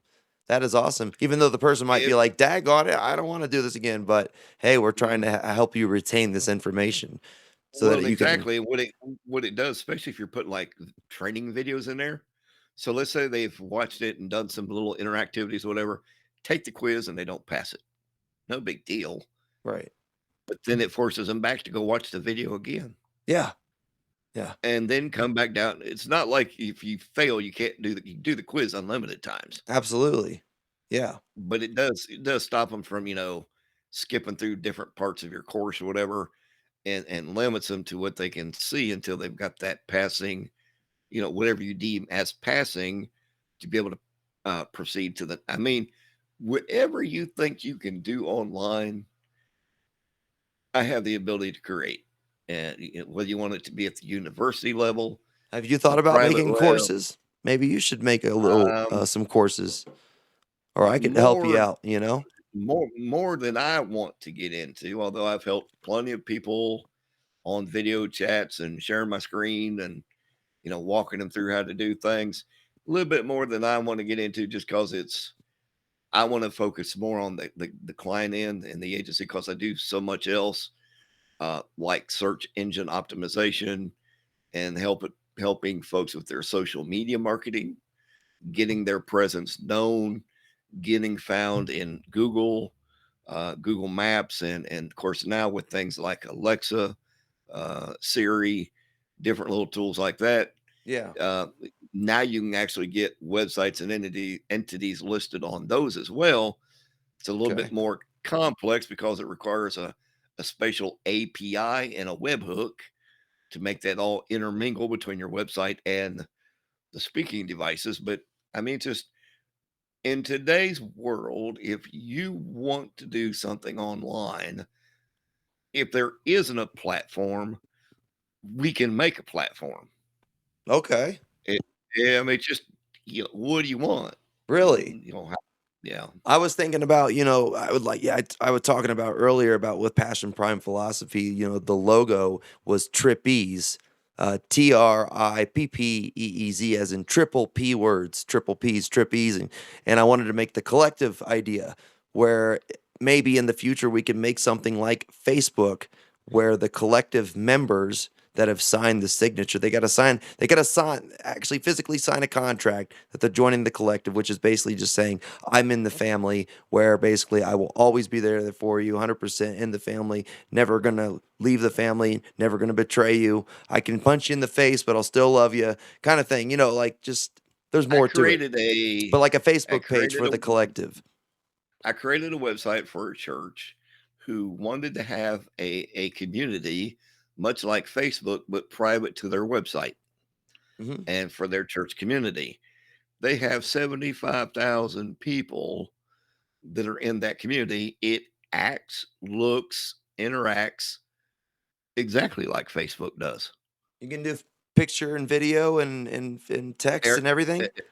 Embeds and everything. Yeah, tag people, add friends, block friends, delete friends, What? the whole gamut. Yeah, that's all to Even it. even message each other too, or Mhm. Mhm. wow. Oh man, I would love, one day if you could do something like that. That would be awesome. That'd be really Bring the awesome. bill, bring the Yeah. billfold. Yeah, I know. I know. That would probably be a pretty complex website to build, I'm sure. Yeah. Probably not easy to do. How Well, long it's not even so much. It's not even so much the design and the website aspect of it, although it is time consuming. Then you start getting into the hosting aspect and the bandwidth consumption and Mm, the ability for the API hooks to work correctly and your chat bots and real time. There's a lot of complexities that go on behind the scenes that make the things we enjoy work that a lot of people don't give second thought to. okay. I Kind of like like this. yeah.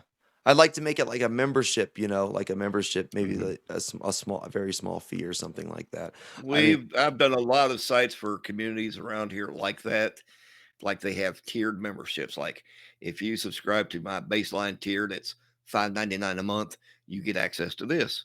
If you pay maybe $10.99, well, you get access to this plus a little bit more, and just however you want to trick it out. okay. Nice. Well, we got something to think about for the future then for sure. I mean, I've gained 40 subscribers over here, and I want to keep making content. I would love to have you back on here as much as possible. I really want to encourage people like, I lived in Ohio and I knew a lot of people there, and I moved out here to Colorado, and I'm meeting a lot of people out here. And let me tell you, so far, I haven't met a single person that has a video camera in their hands that makes content. And I have a feeling that a lot of people would love to be able to feel, like, I don't know, confident enough to be able to make, content. I mean, who wouldn't want to be able to make a few videos a week and talk about what they're passionate about, get their story out there, get their word out there, that stays out there, forever. And when you pass away, your content's still out there helping people. I mean, who wouldn't Let me want to be give able to do that? And I just let don't me ever give you see all anybody. I don't ever see anybody that has a camera in their hand. give you an idea here. Of course, not everybody's up to have themselves and their entire family in view of the world. Okay, but there's a YouTube channel or content creator on YouTube called Shade Tards. Okay, SHAYTARDS. The Okay. only thing this creator does is film his family's life, daily life. They Yeah. have 1.7 million active subscribers. Their average view time on their content usually goes at 90% of video length.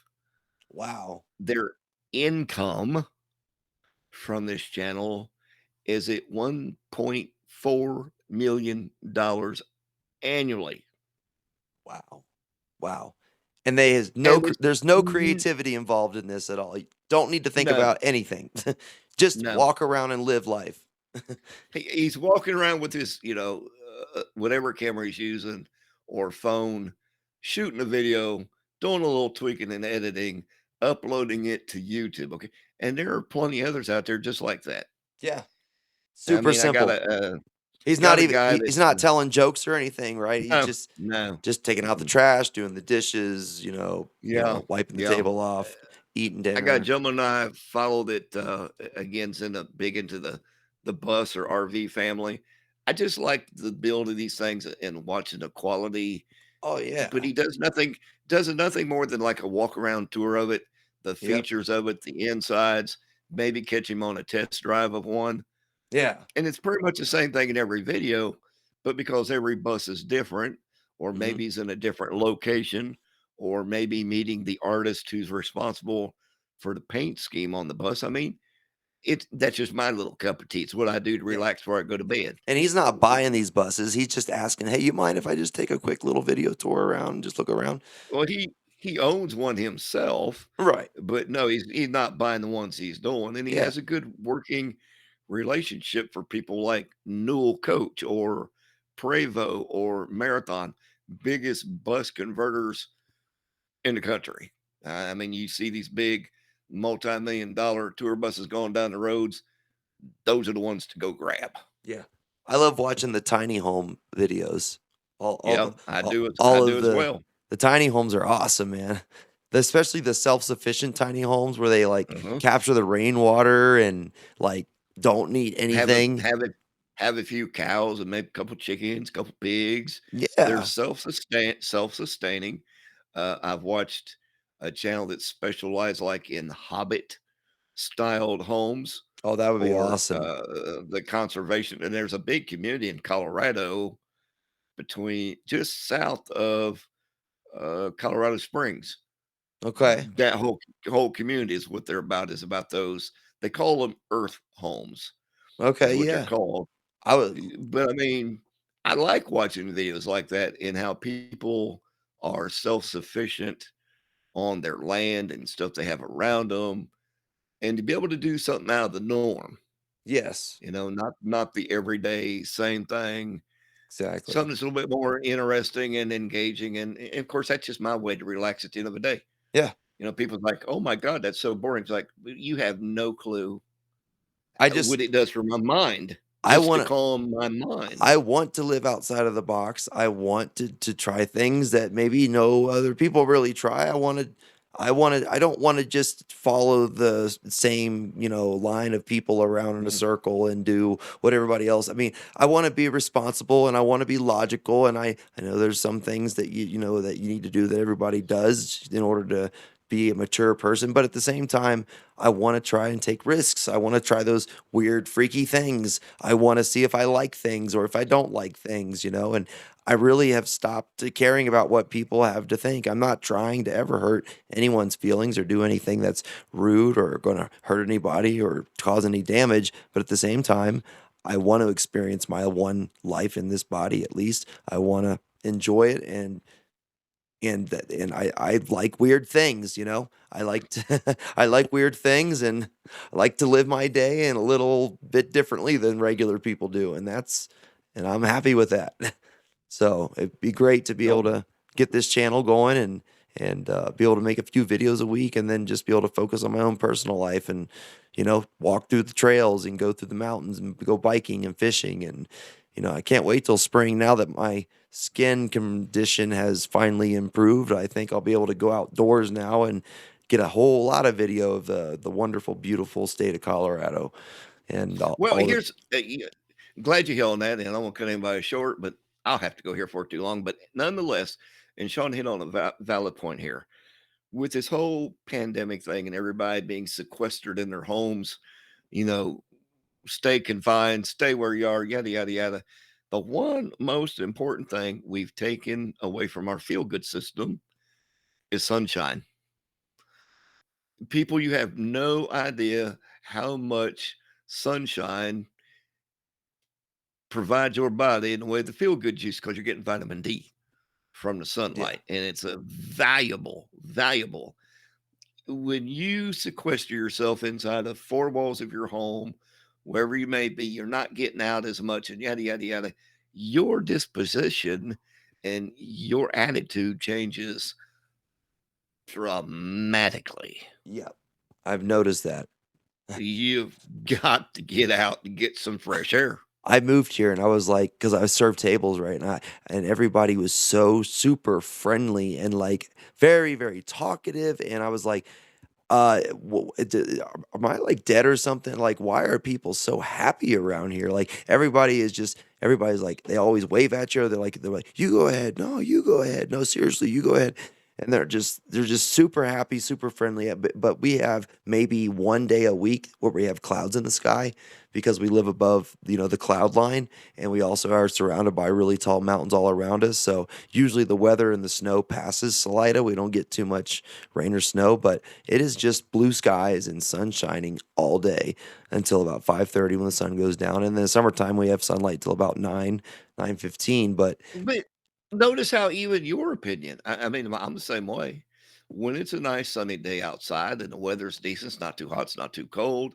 You go outside and bounce around, your personality's like, oh, yes, I'm enjoying the day. oh, for sure. As whereas when it's overcast, raining, snowing, storming, what have you, and you're like, oh my God, do I even want to get out of bed? Right. It's like, especially if it's raining and cold, it's like I'm just gonna sleep all day. I'm just gonna Mm. binge watch Netflix or something. But So even with that being said, with the whole quarantine, stay at home, whatever thing that we've all endured, people have missed the ability to get out and absorb some of that sunshine and that feel good juice. And it's like, come across some folks and be like, you need to go home, go back to bed, wake up and try it again. mhm. Yeah. Because whatever crawled up your rear end needs to be unplugged from you. Isn't it funny how the state of Florida went ahead and opened up completely and allowed people to no mask Mm. mandate, and then New York is like, super lockdown, and yet the numbers of the amount of infection rates and stuff, Florida is like 10 times better than what New York is. But yet no closes, no mask mandates, let people walk around in the sunshine on the beaches with no masks on and stuff, and you got places Look, like New York and LA. just to be friendly to those who are self-conscious about any of this stuff. Look, if you want to wear your mask, if that makes you feel safe, you do you, boo. Okay. Yeah, But yeah, and absolutely, and no judgment. I, I feel perfectly fine walking, around without the face covering. Of course, I have a half a dozen lung conditions that me wearing a mask makes it almost deadly for me to be able to breathe. Yeah, I, I I'm, mean, I'm not going to do it. yeah, But again, this is not about judging one person or another person. If you feel more comfortable or safe wearing a mask, by all means, wear the mask. please. But don't put a judgment on me because I choose not to Right, and if I got a for cough my if I personal got a whatever. cough or something, I'll cough into my shoulder, you know? Mm. I won't cough on my hands usually or whatever, but I Well, try not to I anyway. have pulmonary fibrosis and COPD and congestive heart failure. Not to mention I'm still an active smoker. So I cough all the time. Yes. But as you very well know, Lord forbid you cough, even if you protect it. Katie, bar the doors because get Yeah. heads will snap at you like, Everybody looks at you, yeah, I know, especially if it's more than one cough, like, mm, "What's going on mm, over there?" Well, it's just that's crazy that what this pandemic has done to people. I mean, nobody ever used to do that, and guess what? COVID is, I think it's, like, out of all the different pandemics and, what you got all the different major flus and everything, COVID is, like, very, very small on the death and infection rate compared to every other major thing, and I want to HIV and even Ebola has killed more people than COVID has.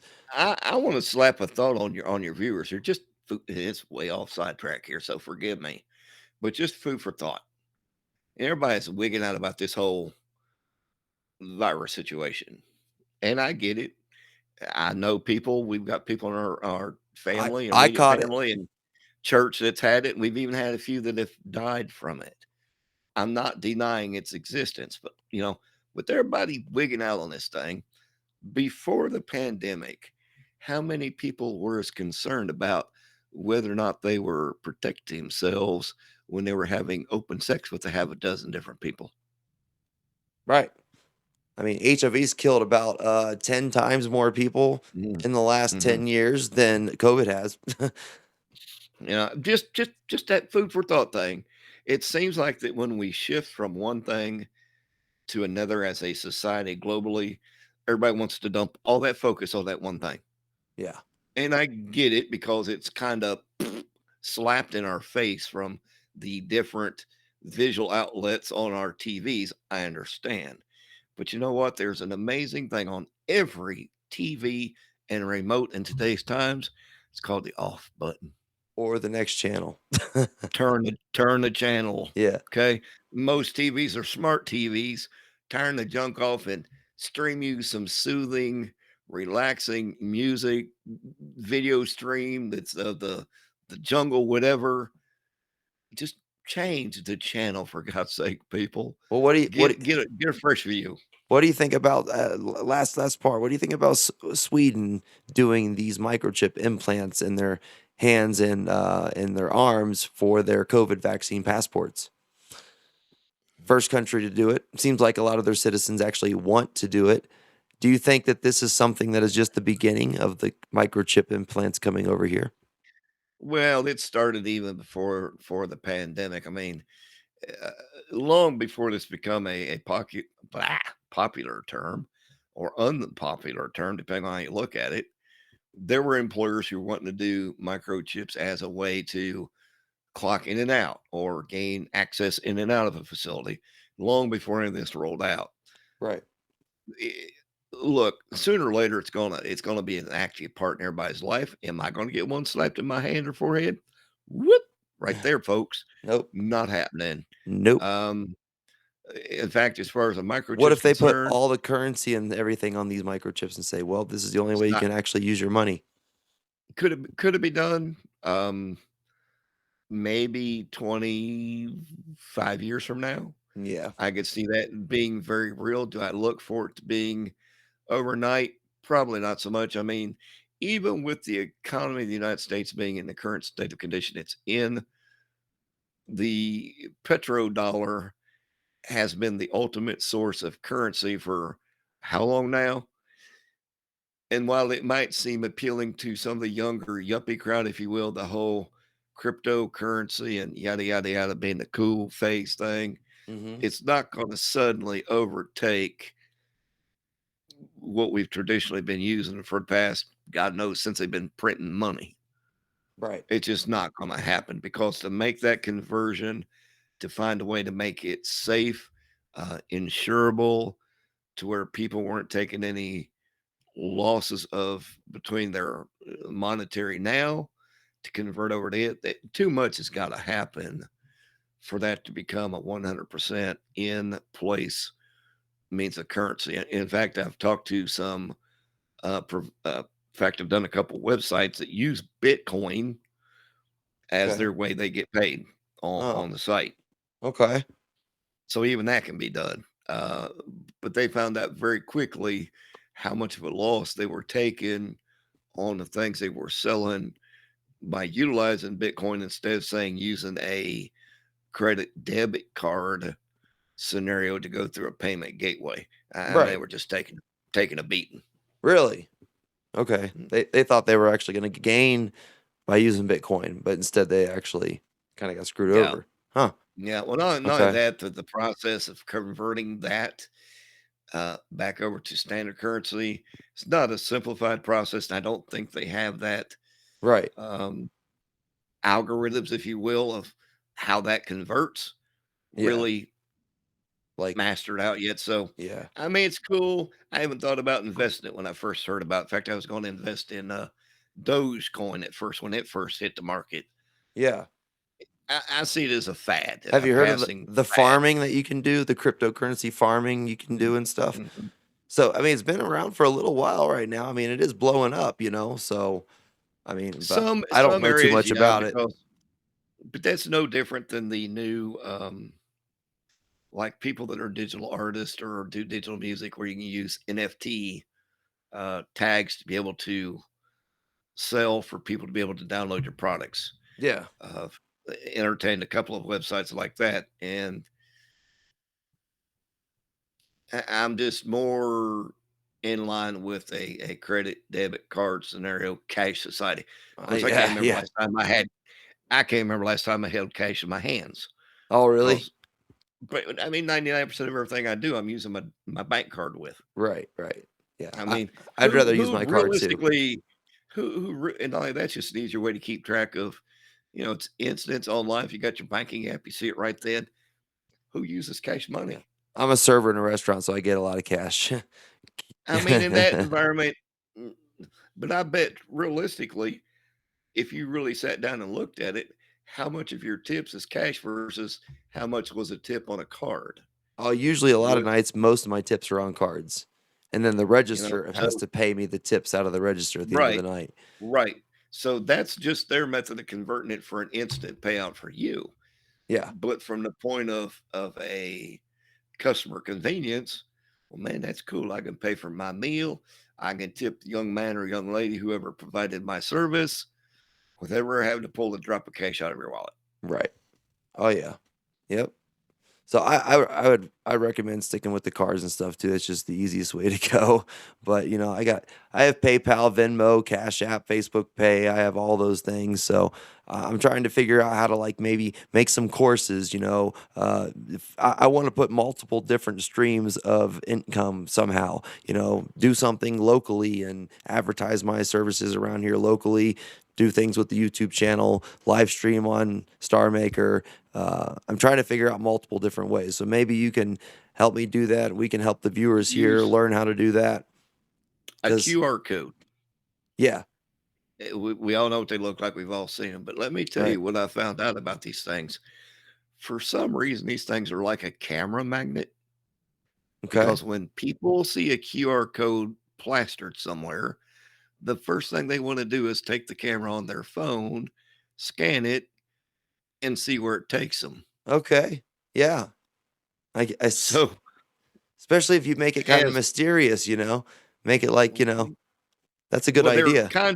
kinda awkward looking to begin with, Right. as far as, But how like they're maybe designed. put like a little mystery word or mystery sentence up there, something that's kind of But stop, think about it, maybe a 3-foot tall canvas, maybe 2 feet wide, that you've had your QR code print on. It looks kinda mystique or, curious, if you will.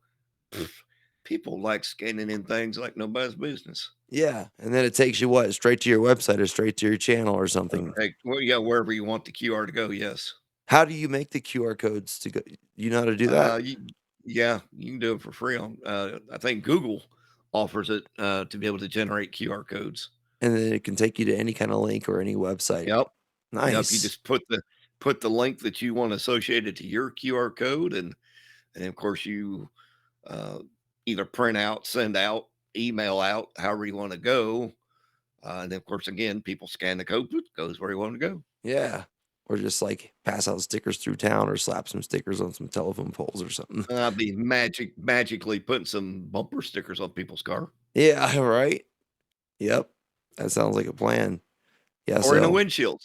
How many times you go down the road and maybe seen a car drive by that's got a really nice, vinyl overlay graphic on it, right. and part of that graphic's a QR code.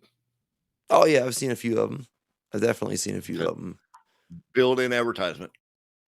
I definitely would like to make it like a music video of some sort. I think that would be really cool.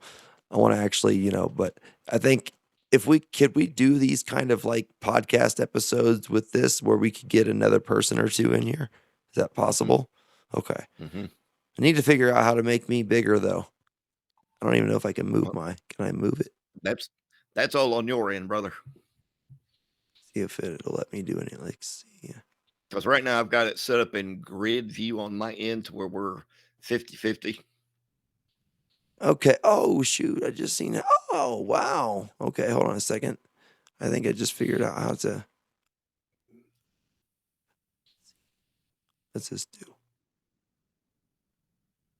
I'm just trying to play around with it for just a quick second and see. Should be in your settings, and you should be able to choose your layout mode. Let's see. Show caption, settings, share screen, and call messages.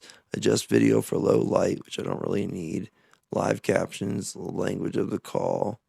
No. Not, Do you have one on there that says change layout? when I do that, it makes it real big. But there's filter styles, blurs, and backgrounds. Let's see.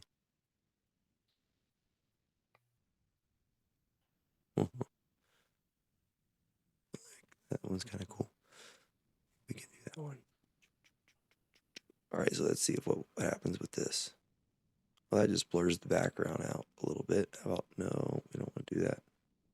If I hit the plus button, what does that do? Oh, shoot, it brings my own picture up. So, see, when I go to the effects part, it lets me, it shows us both equally half and half.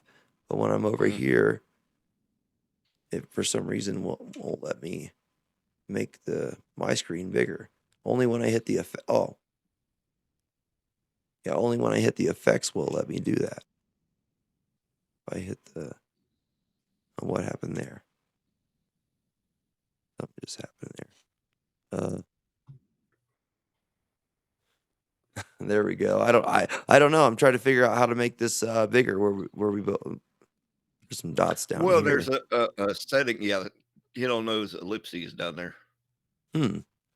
Should have one that says change layout. Okay. See if I can make mine look like a mobile view here and see what it looks like. Well, I just made it full screen at least anyway. I got some weird background green screen effect thing going on. Yeah, I could not figure out how to make it bigger. There's definitely not a way to make it bigger.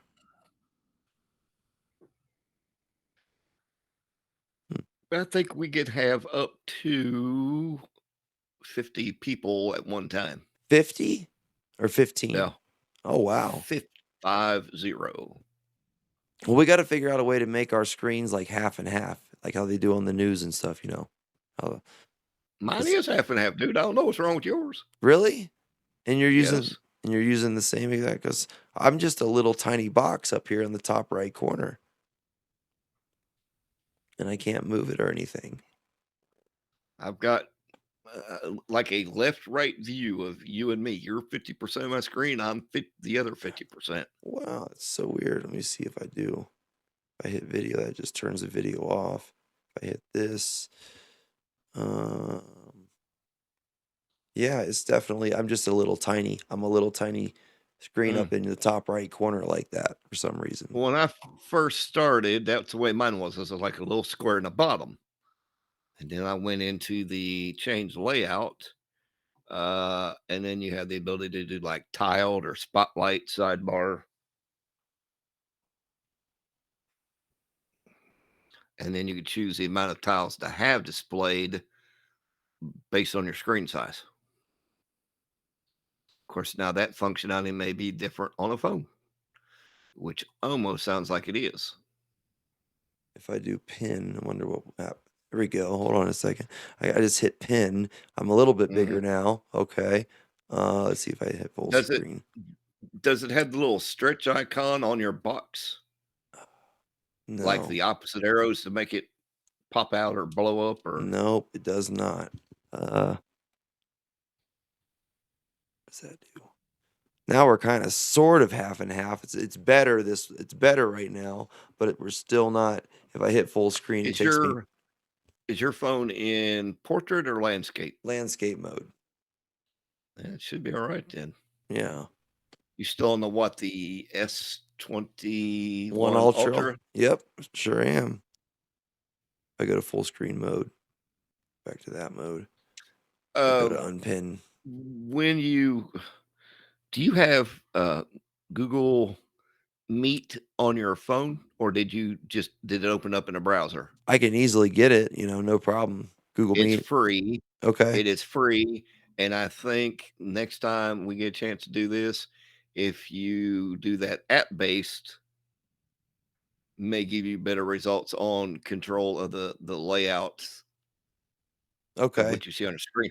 But because it's in a browser for you and working in a much smaller space to begin with, it doesn't know how to sort that all out. Okay. That's probably where the problem's at. All right. I like the cool background effects that they have on here and stuff, but yeah, we could do Google Meet or I mean Duo. Does Duo also give you the same kind of Duo does, but I've had problems with its connectivity Okay. and maintaining a solid connection. So if you're like having a really hard hitting conversation with some folks and you want to stay no lag in the stream or whatever, I mean it's okay for something, 20 minutes, half hour, but nothing I would do for anything serious that I knew I was going to throw into post and do any kind of editing with or anything like that. Okay. All right.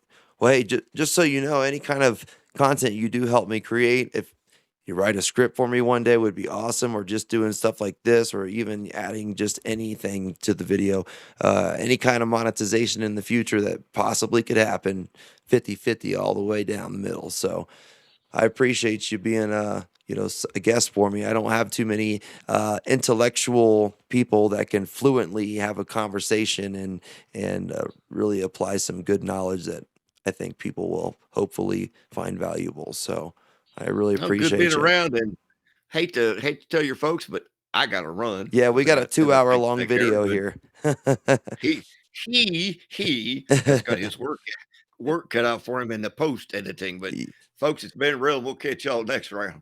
Yeah, it's been awesome. Thank you so much for joining my channel and Passion Prime Philosophy. And we'll have Greg around again, hopefully as soon as possible, as soon as you get back in here. So anytime you want to come on, Greg, know I love you. Peace. Love Peace you, man. out. Peace out, man.